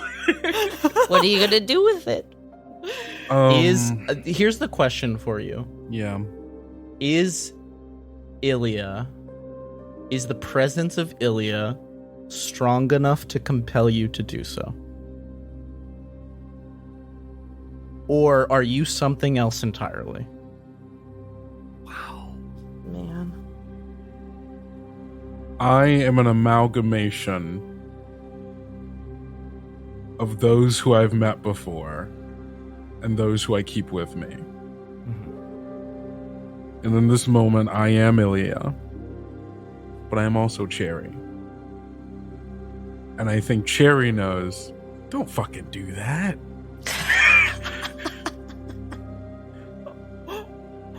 There are other people who need me right now. And I think in this moment, despite wanting to reach out and connect and take some part of Ilya's mother with them, despite wanting to reach out and take some part of Ilya's mother with it, Bats knows that if something were to go wrong, then the parts of Cherry that I've taken with me will be lost as well. Definitely. and seeing the ship, kind of come from behind, make that turn, and make it, and hearing Whistlin call out for them, Bats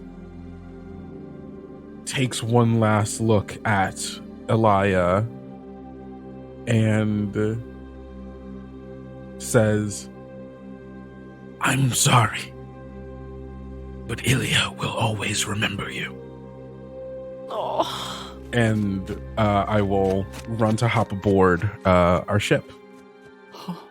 You see tears pool in Elia's eyes as you hop aboard the ship, but they are quickly overtaken by the tentacles that shoot from her neck, wanting to grab at you, but you jump aboard the ship and avoid them as she lets out a pained scream as the light floods back into her eyes, and she lifts back up again, now once again a weapon of the Howl, and you leap aboard the ship.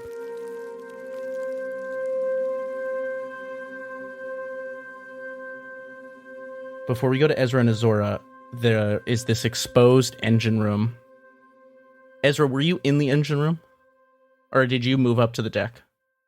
Izora moved up to the deck, and Yeah. I failed to realize when I suggested the twist that, in fact, yes, I am in the engine room. Sorry. Okay, great. Ezra, Kelly comes into the engine room. The ship is off kilter, and Kelly has this same kaleidoscopic vision that you do currently. Yours has not been shaken off yet. And Kelly is wielding a large knife and has tears flowing from her eyes and is staring at the heart. Are you in between her and the heart? I see her walking with the knife, and I step away because I was, but I am no longer in between them. She nods to you and she goes, and Kelly severs the aorta of the heart, the different veins and arteries going into it, and pulls it from the engine block. As Whistlin, you feel the power of the voltaic runners die above. Whoa, whoa, whoa, hey, hey, come on, buddy, come on, you got this. But Bats is back! I am on board the ship. Bats is on board the ship. I am on the ship again, which means I can act as our engine. As Kelly pulls the engine, Bats, you feel the need to send voltaic energy back into the ship. You keep it afloat. Kelly jumps out of the ship through this new crack onto the branch, holding the heart in her arms. And she is running directly for the Howl. I shoot her in the back of the head. What? Let's go! Fuck Captain Kelly. Oh, my homies hate Captain. Oh, wait, that's my mom. Wait, that's my other mom. Wait, hold on a second. That's my mom.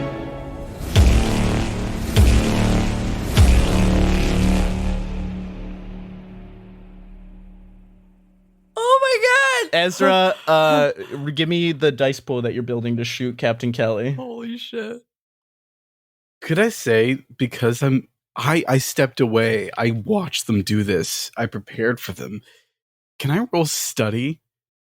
Weirdly enough, I think it does apply. Like, I study the right moment to shoot Kelly.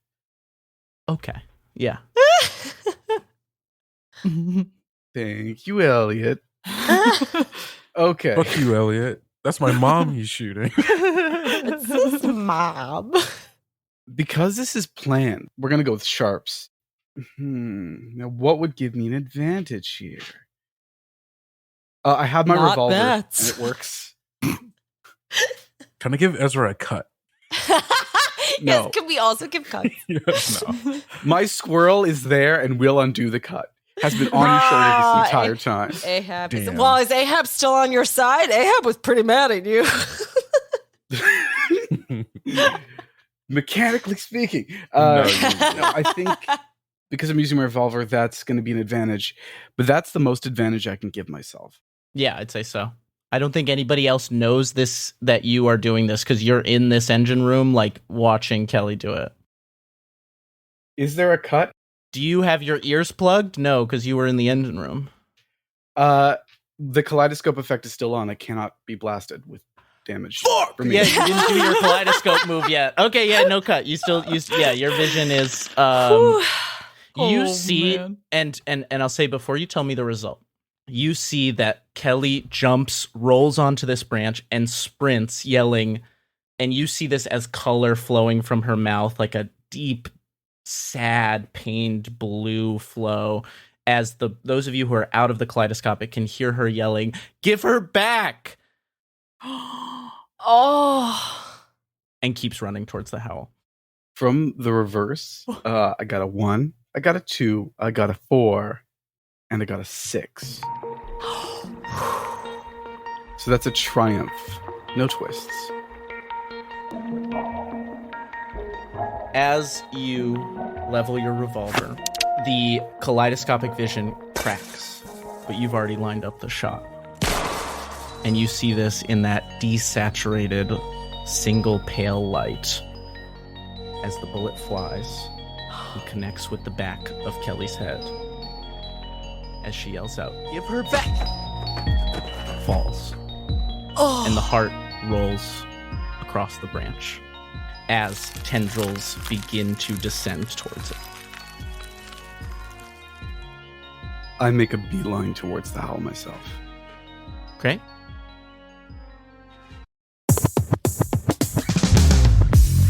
Tabletop Bookshelf is a new online bookstore dedicated to tabletop RPGs and solo games. Tabletop Bookshelf partners with creators and publishers to bring you a diverse selection of independent and crowdfunded titles, with new games arriving all the time. At Tabletop Bookshelf, you will find bundles and deals to help you save, including this offer exclusively for listeners of Many-Sided Media. Use the code MSM15 to get 15% off your first order of non-sale items. So go to tabletopbookshelf.com to discover new TTRPGs and solo games, support independent creators, and take advantage of the deepest discount they've ever offered. Once again, go to tabletopbookshelf.com and use the code MSM15 for 15% off now through the month of August.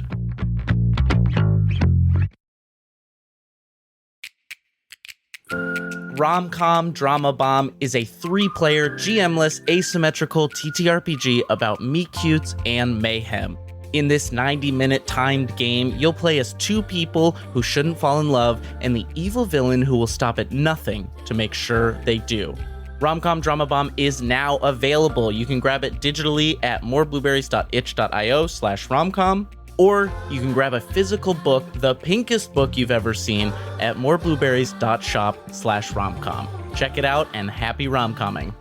Rom-comming? I don't know. Drama bombing?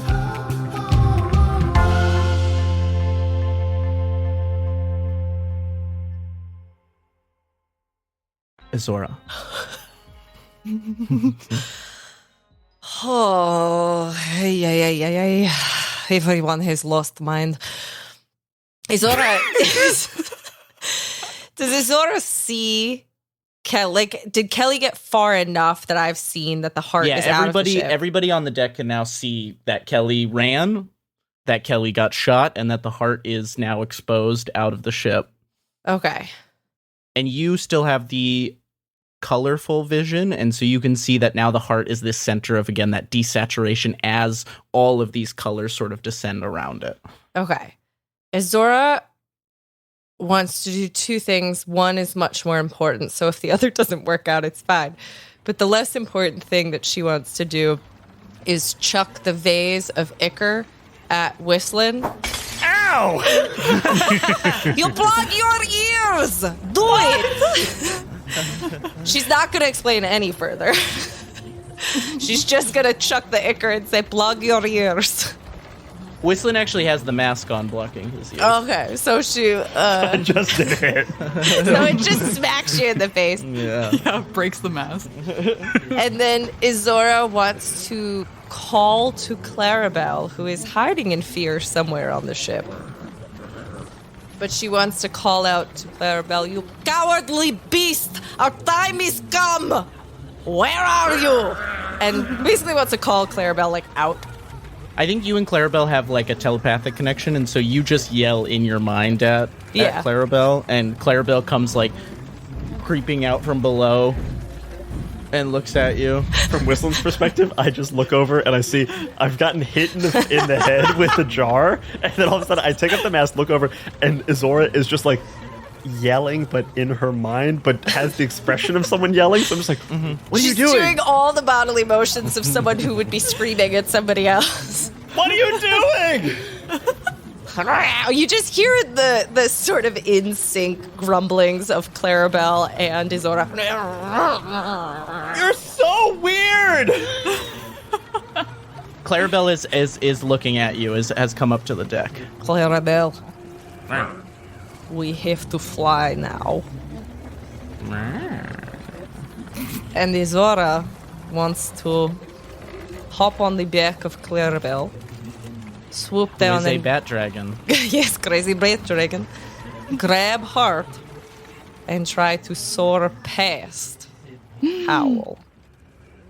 If I see this happening, I want to help, like, use the ship as, like, a diversion. So, like, whatever way Clarabelle's going, I'm going the other way, trying to, like, split its vision.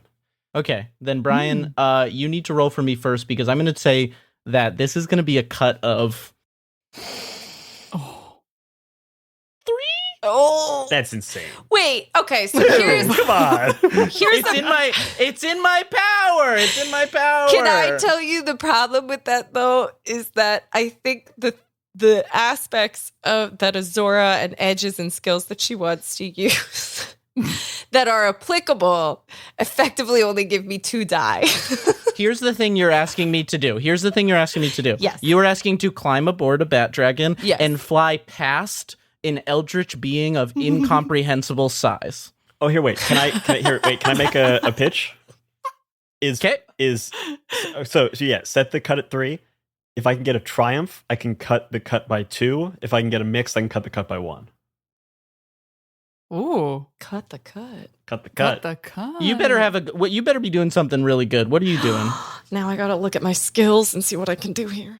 I think I'm just like sailing forward to ram it, I guess. The Howl's... here's the thing. The object of the Howl's singular focus is now within its grasp. Ooh, What are you doing to pull its attention? Can I? I'm running towards it. You are also running towards it. There's 2 things I can do. One of them is very dramatic, and it's the thing that I kind of have been wanting to do for ages. And the other thing is I could just shoot at it. So Elliot, those are your options. You know, it seems like one of those may be slightly preferable from your perspective. I can't speak. I can't from imagine. a production standpoint, you know, I got no dog in this fight, but it seems like maybe this one you like. It's fair. I look up. I see like Izora ready to go in Clarabelle. Trust me. Wait. And as I'm running, and I hold up like the number 5 on my hand. Like, wait 5 seconds? Wait 5? I don't think I can get more specific than that. I don't remember how time Izora works. goes with vibes, and so she's like, 5. Yes, I understand what this nebulous 5 may be. Yeah. For anyone else, that the timing would not work. But Izora's like, you're 5. Dr. Ezra 5, I understand. This is exactly like most people when they do rock, paper, scissors. It's like, is it on scissors or is it on go? What is it? Mm-hmm. All right, Ezra, what you got?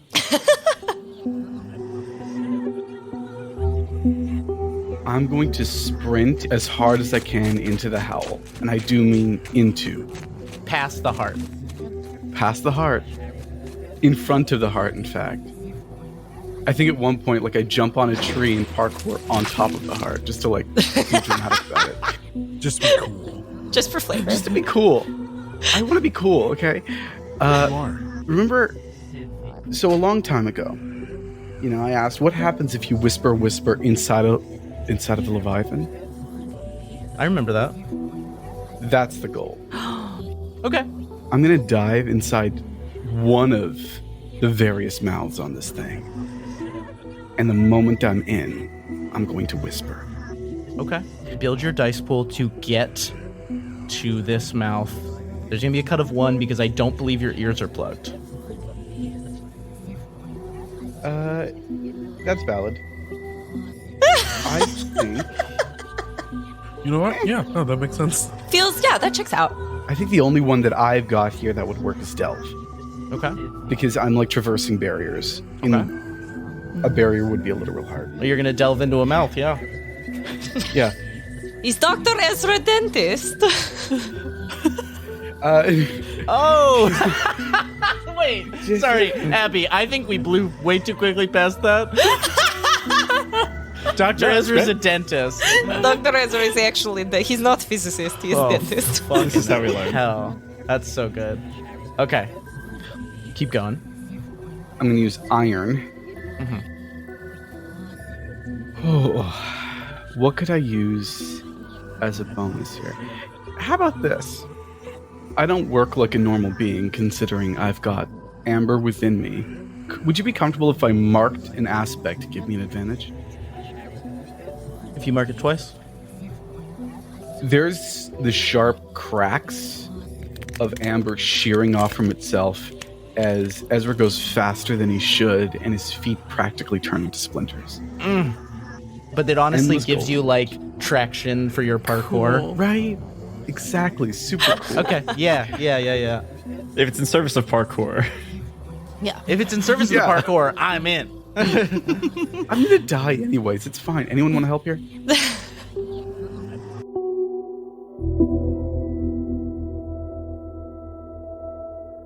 Is there like I guess with the is there any like is the Howl trying to stop Dr. Ezra from doing this? The tendril. There are some tendrils going after towards the heart, but then like as Ezra is jumping, there are tendrils like shooting at him, trying to like pierce him on his way. Essentially, I'm trying to decide if Bat wants to help Dr. Ezra. he did just kill your other mom. Yeah. What about Liz and her Yeah, weapon? you guys. what's you Liz guys doing? see Liz is is down on a knee and is like been readying this weapon this whole time. What is Liz doing? What does she have, like a rocket launcher? What is she doing? That's what I'm picturing. It looks like an eldritchy like RPG that like was grown rather than crafted and has like thorns on the handle and like a big container in the back that Liz has filled with ichor. Oh, Liz is cooler than I thought. You know what? I'm glad I asked because that's cool. I'm just looking at Liz, who's just standing there with this weapon, and I'm like, go! Fucking go! I'm working on it.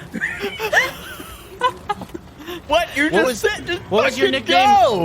Dick Tattoo? What was it? Fuck you, Dickwings! Shit or get off the Wings. pot! Shut up, Dick Wings. Shit or get off the pot! Shoot that thing! I love Whistlin and Liz together. God, you suck! I need a whisper. It's the last step. Oh my god! Fine! Ilya doesn't want to help, but Cherry does. And so while I'm already charging, while I'm already kind of using a voltaic energy to keep us aloft, I'm just going to begin to channel that and use my lightning's call to just be zapping Oh, hell yeah. the tendrils as they're going for Dr. Ezra. Ezra, take another advantage. Oh boy. Okay. I did not see that coming. Cut of 1, you said, right? Yeah, could have won. So that is going to get rid of the 6. But there's a 5 and 2 3s. So that is a conflict with a twist. Ezra, you sprint this sort of biggest branch that leads towards one of the larger gaping maws of the Howl as it is going for the heart, and then it starts drawing attention towards you. Tendrils fly past you as you leap, cracking your very legs into points that you use to jump from branch to branch to branch, sticking your way along the way. As a tendril goes right by your head, you feel the static lift the hairs on the back of your neck as lightning hits these tendrils on either side of you in the last moment of you leaping, and then you feel yourself almost get sucked into this mouth. The drawback is that as you leap and get sucked in, one of these tendrils pierces you in the back as you get pulled inside. And you guys see Ezra and this tendril get sucked into the maw.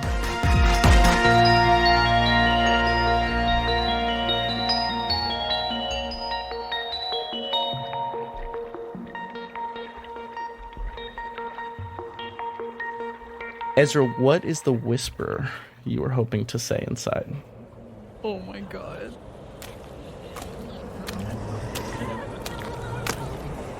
I think this world has taken too far of a turn.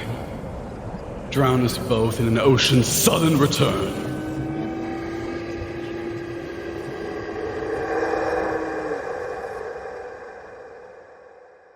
An ocean's sudden return is the whisper that I am saying. Could you roll 2 dice? Oh Mhm. boy. Tell me the higher value. Oh boy.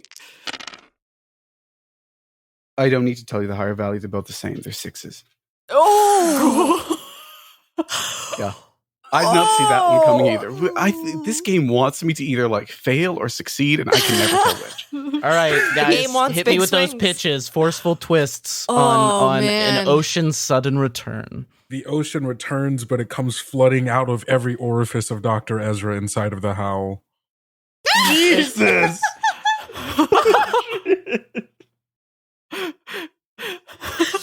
I knew it immediately. Holy shit. Oh, Can we just check our lines and veils for a split second? How's everyone feel about the word orifice? I was gonna say the ocean is of Icar. Oh. Hey, ¿por qué no los dos? I was gonna just pitch that the growth and the trees of the deep start flooding the space that the Howl has sort of carved out, such that we are becoming. It's like a cave caving in. Oh. And like locking With it in us place, inside? kind of. It's very like it's the trash compactor from Star Wars. We're running out of time. Nice. Yeah. Ezra, do you have any of those that you like? I'll give you, since this is potentially your end, likely your end. Do you have any of those you particularly like as your way? I do like one. And I like Cherry's twist, but I would like to twist that twist, if I could. So I think I start in a very similar way to before, coughing up. Not every orifice, to be clear. We're not doing that. We're not doing that. Just like most. Ooh, boring. No, go for it. I'm going to start spewing out salt water. And I can tell it's salt water because it tastes like salt water. I can't see it, though. And as I spill out more than any human could possibly possess, the orifices, the mouths on the Howl, are forced to spew out more and more of this honey-colored salt water. Ooh. Almost the color of amber. Okay, I like that. Could everybody but Ezra take their headphones off? Oh yeah! Boo. Oh, this has never happened to me before. Dear God. Oh. Ezra, before you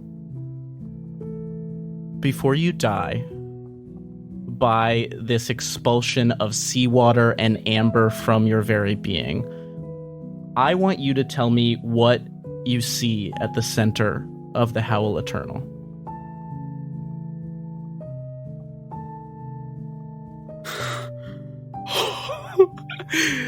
I'm just gonna... Oh, gosh.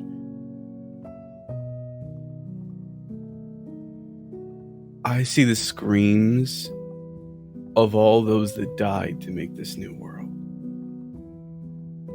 I see every single person whose death I hold myself responsible for with this cryophagous resin I created. I see, I hear. Home. I'm going home.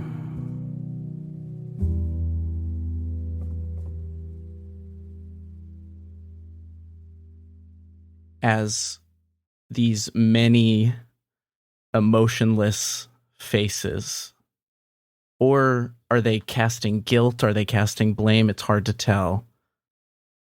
Look on you. The amber fills your lungs and fills the very inside of this, as all of these beings, this symbol of home, this pain, These regrets are encased once again in amber. Oh god. Hey, where the fuck did Noordin go? Who? You die in the game, you die in real life. You're still here. Who said that? As you guys lose sight of Ezra into the maw of the Howl Eternal, the howling for a moment goes quiet. And then it comes back with a fervor and a pain and a gurgling sound underneath as a tidal wave of amber bursts out of all of the infinite mouths across this creature as it coughs and sputters and cries and howls out. It is losing control, and this area is filling with amber.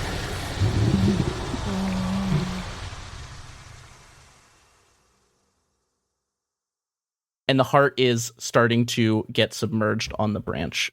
But the howl is preoccupied now with saving itself. Oh, Izora is going to attempt to grab the heart, but she is now concerned for her shipmates. You guys are nearly certain Ezra is gone. Izora, I think that was 5. I think that was 5. Get the heart. This is 5. And so Izora's gonna try to jump on Clarabelle. I'm gonna also say that the sight of this amber, the glow of this warm color, eliminates a few marks of pressure, bringing you guys back to pressure 2. So the depth gets a little less eldritch, a little less terrifying. So there is less pressure. There's less the pressure in your minds. You feel it relieved by the sight of a color other than this pale moonlight. Not the psychedelic was just as bad as the pale. It was for your mind, but this amber is a comforting warmth, a signal from another lost friend that gives you some relief in this moment. Izora, do you go? Gosh,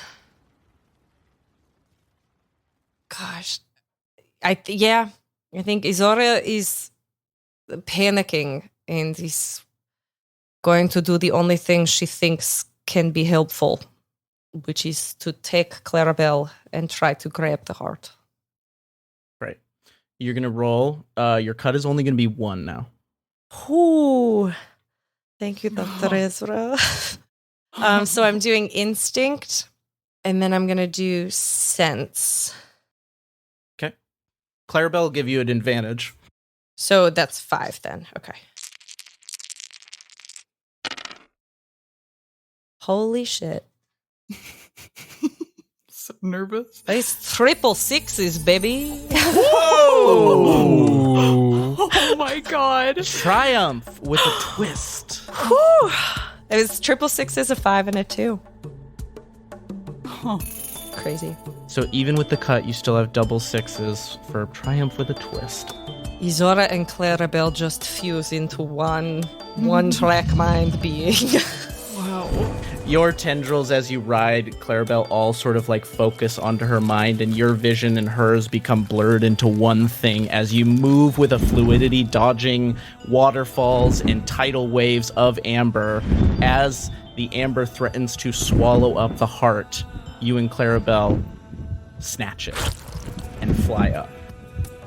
And we are, unfortunately for Whistlin and Bats and Liz, going to try to go past the Howl in the direction that I think devoids carcasses.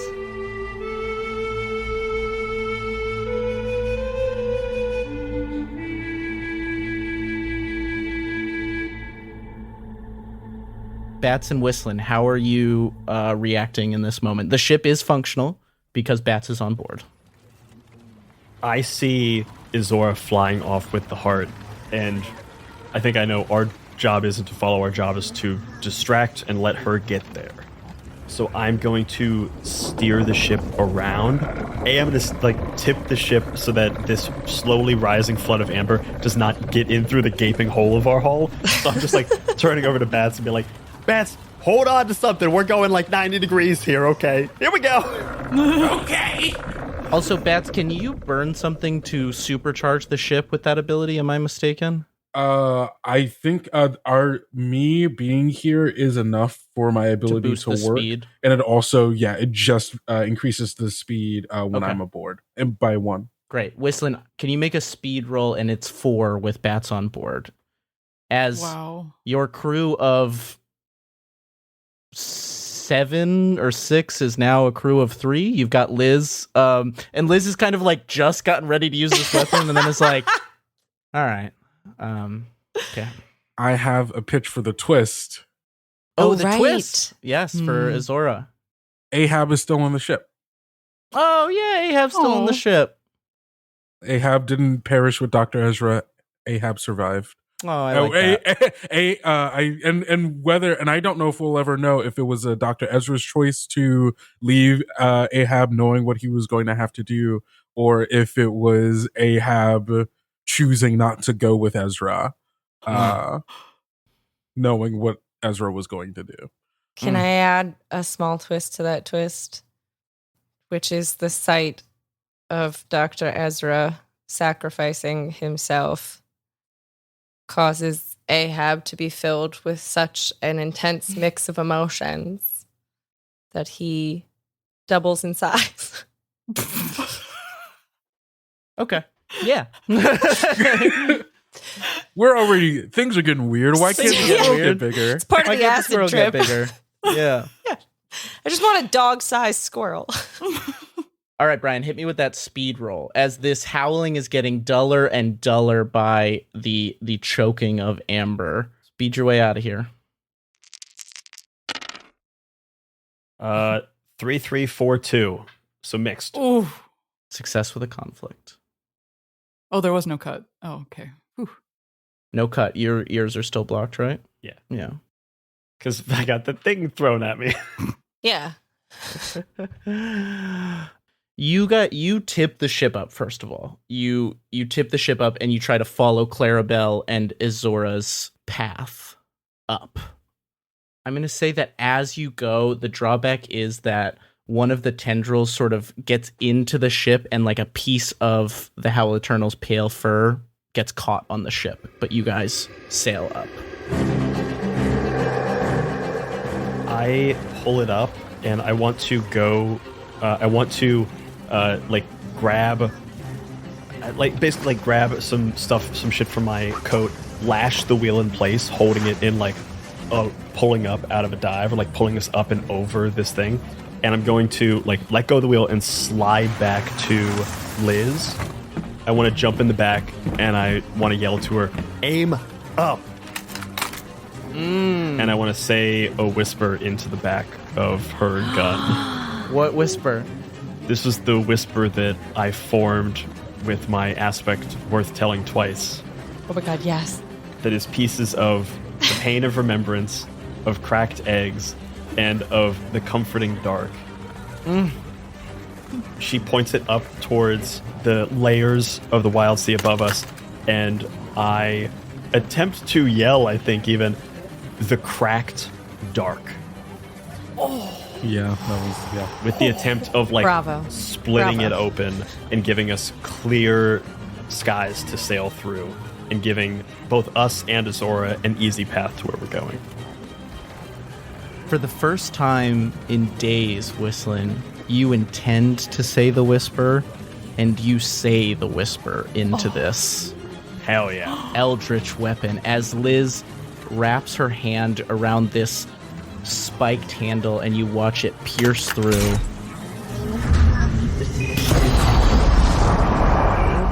A perfect cylindrical beam of ichor and energy and eldritch power.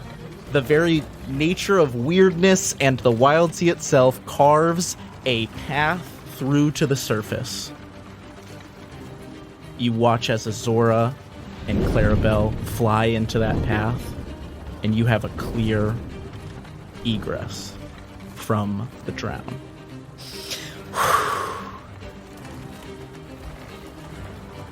I just slowly crawl back to the wheel, looking back at Liz, because Whistlin was secretly thinking about trying to pull the trigger himself because he kind of likes guns now, and he was like, oh, glad I didn't do that with the spike one. Climbs up to the wheel and is going to try to yell to Izora for whatever good it is. We got you the path. Meet us at the top. And I'm going to keep pulling us up through the Wildsea.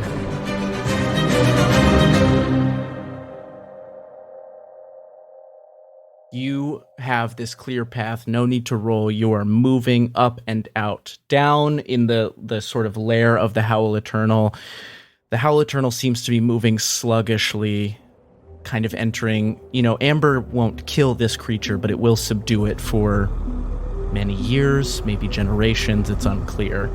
As the area is filling with amber, we just see one small little vignette of Alaya going over to Kelly and tenderly closing her eyes and sitting down next to her and just talking to her as they're both submerged in amber. Goddamn.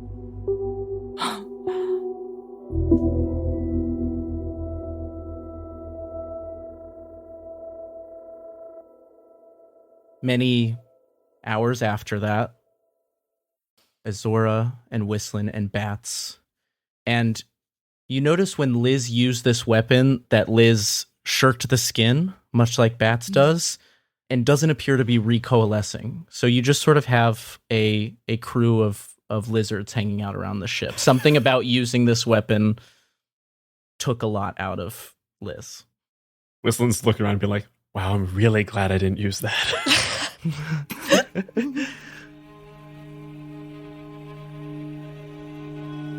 You guys arrive to the root ball of the iron root that you know to be the resting place of the Void Eternal's body.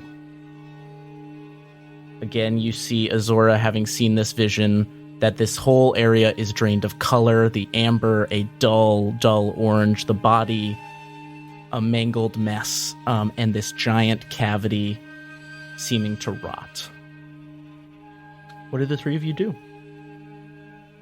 I think I park the boat, for lack of a better term.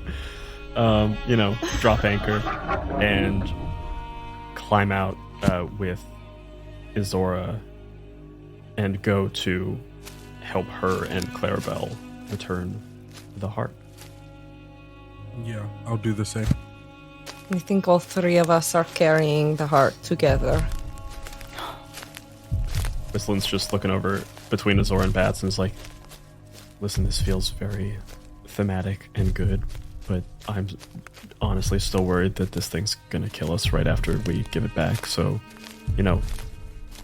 all things being the same, been great knowing you guys. I hope we get to sing some more songs together, but if we don't, this was a fun one to go out on. It has been a pleasure remembering our time together. Yeah. Yes, it has. I think if we survive this, I think we all deserve a nice cup of tea. We do.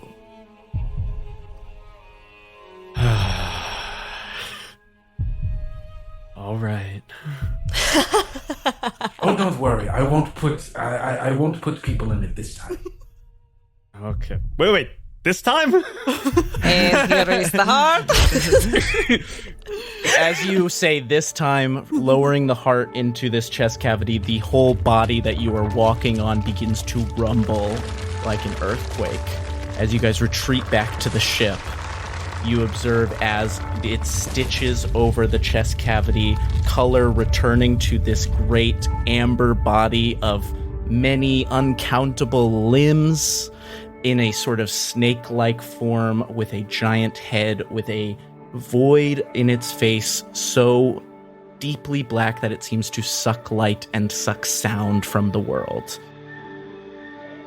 As you observe from the bow of the ship, the full form of the Void Eternal presented in front of you. This being that you have known only as a heart on your ship.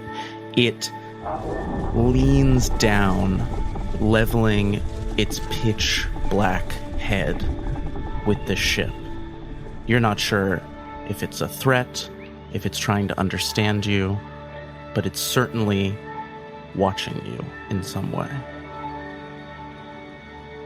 I see this great Leviathan level itself in front of us, and I see that black void in its face, that deep inky blackness of pure darkness.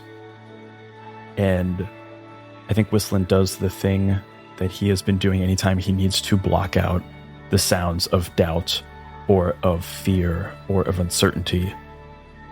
And he lowers the mask of the Void Eternal over his face, looks through it, and does that same bow, that genuflection that he has done a few times in the face of Leviathans, deeper this time, hoping to appease the Void Eternal. You don this mask face to face. You and the Void Eternal, these two inky black voids meet, and you do this genuflection, and all of you watch as this being rises to its full stature. And in a way, though its body does not follow the same rules yours does, genuflects back in a moment of understanding, of thanks, or just of balance restored to the world. And it tilts its great head back, and a great flow of ichor seems to flow up from it into the tree around as the color returns, and you feel, all of you, comfort, a balance return to yourselves, to the world. And I would ask those of you who are still alive, what happens next?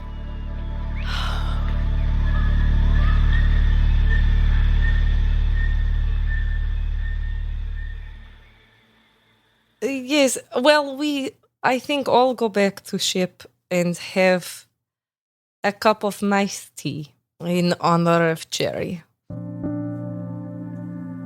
And having all of memory restored to her, Izora finally has a moment to reconcile with herself and the things she and the crew have done. And she makes proposition to Whistlin and Bats that perhaps we could be a different type of ship. One that helps rather than takes. I mean, that sounds pretty good to me. We haven't had much success with the former. Might as well try the latter. We could start with all these lizards.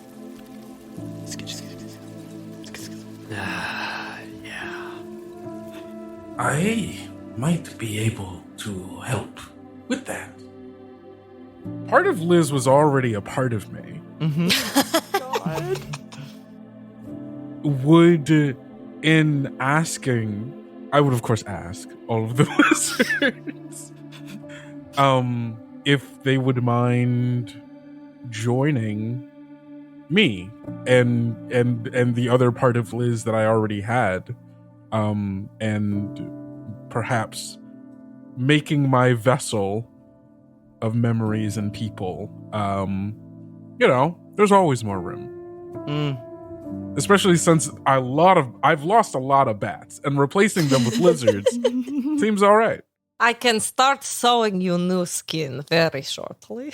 I also think this this process takes the better part of like 2 days because you're going around trying to find each lizard and get Each like lizard. thumbs up, thumbs down, and then you This have is to in like composition, each of them. Yeah. you keep going Yeah. around. You find the same lizards. They're like, buddy, we already talked. I'm like, okay, Yeah. you guys Okay, go over to this just side hop of the in. ship. If you say yes, hop in, so I don't ask you a second time on it. Bats, you get these lizards to join in with you. And I'm going to say that you take the aspect barrel chested so that you can be a big tree sometimes. Yeah. Can I, as we're sailing around and making deals with all the lizards and thinking about what kind of ship we want to be, I want to lean over the side where our name is painted, and I want to lacquer over it and paint a new name, if everyone's okay with it, of the biggest tree. Fuck me. Jesus Christ. Very good. Yeah, I think the only other thing I want to do is I want to go to Ahab. I also wanted to talk to Ahab. You're gonna talk to As Ahab. as a crew, we go over and we approach the newly buff Ahab. Ahab sitting in a chair. We all surround him on a table. Like, so Yeah. Ahab. And I don't know to what degree Ahab understands any of our languages, but and the best that I can do, I think Bat goes to Ahab and says, "I am sorry for your loss. I do not know the history that you and our, well, not necessarily good doctor had. He shot my mom, okay? Fair. Who was doing the thing that we didn't want to do? Still my mom, dog. I complex. can have complex feelings. There's nuance. There's a lot of nuance here. I do not know the relationship or the history between you and our doctor, but I am still aware of what loss of any kind of someone who is close to you. I hope that it is some comfort that there will always be a piece of Dr. Ezra with you in your memories." Small nod. And I am going to go ahead and say this for everyone else. You are welcome to stay on the ship if you would like. Considers this. Before I do anything else with the squirrel, is there anything you want to say to the squirrel? Right before Elliot kills off the squirrel, right before the end. Listen, we'd love to have you. So, think it over. We'd love for you to stay. We've lost a lot of friends, and we don't feel like losing any more. And, you're good luck. Ahab runs around the corner and drags something out from behind, like a crate, and it's Dr. Ezra's very handsome coat. Oh my god, oh my god, oh my god, oh my god, oh my god, oh my god, oh my god, oh my god. And paws it to you, Whistlin, Oh my god, and then gives a little oh my god, oh my god, oh my god, oh my god, squirrely oh my nod. god, oh my god, oh my god, oh my god. and then sprints out of the room.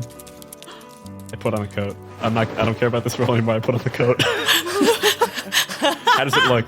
Elliot, does it fit? How does it look? It looks Tell me how great. it looks. It fits great. You look so handsome. You all hear the little pitter patter of Ahab.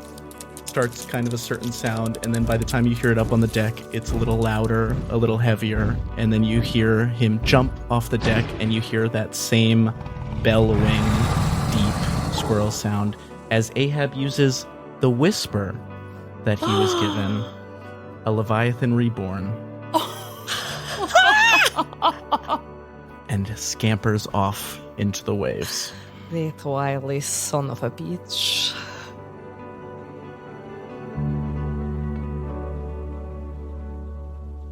Izora, did you have anything else?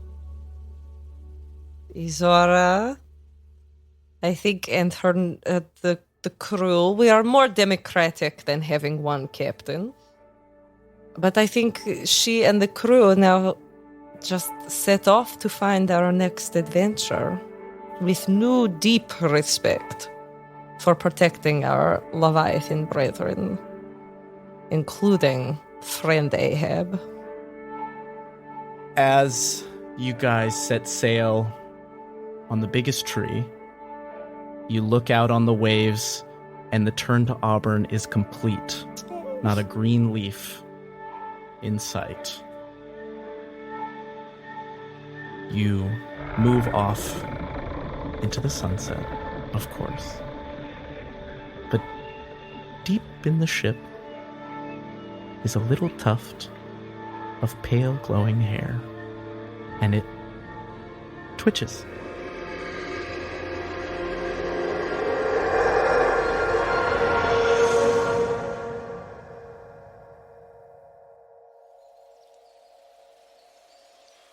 And that is all for this season of My First Dungeon Presents. What's with the hair, Elliot, what's with the hair? What's with the hair, dog? What's with the hair, dog? What do you mean? Do you know? What? I you think thought about you think it. I was gonna miss that opportunity to get one more? What do you mean? No, What do you mean?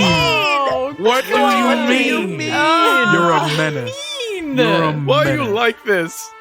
Why are We you tried like this? so Thank hard. you to our players, to the biggest, deadest tree, Aww.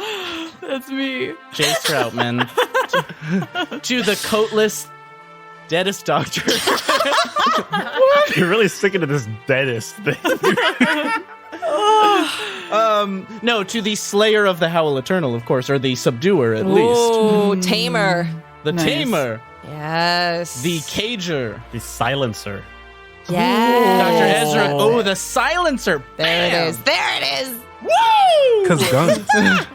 Dr. Ezra Carcoss, played by Noordin Ali Kadir. This season, the 2 Canadians and both of them died. And both of them died. Wow, We don't dude. like Canadians. Wow, dude. We have the many new personalities every day. Bats, Batty, Ilya, Cherry, Liz. Played by Kendo Smith. Hi. We've got the man with the whistles and the songs, Brian Flaherty. Hey, that's me. I got a song for you. And we got the spookiest gal there ever was. Izora, played by Abby Hepworth. Thank you guys so much. I'm coming for your ear holes. Jesus. Stop it. Stop it. Stop it. And our spectacular Firefly, Elliot Davis, Aye, who aye. will haunt my nightmares for years to come. Thanks for playing, everybody. Why? I, What do you mean, though? Hey, what's with the hair? What do you mean, there? though? There. What's with the hair, though? This season of My First Dungeon is sponsored by Mythworks. Grab your own copy of The Wildsea by going to myth.works and use the promo code MyFirstDungeon to get 20% off your order. My First Dungeon Presents The Wildsea features the voice talents of Elliot Davis, Brian Flaherty, Abby Hepworth, Noordin Ali Kadir, Kendrick Smith, and J Strautman. This episode was produced by Shenuque Tissera and Elliot Davis. Editing and sound design by Brian Flaherty. Theme song and original music by Behold.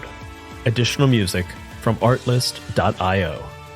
The tree shanty Lament was written and performed by J Strautman and Brian Flaherty, with instrumentation by J Strautman. My First Dungeon is a many-sided media production. To hear the cast talkback and more, visit us on our Patreon. And as always, remember, if you're having fun, you're already doing it right.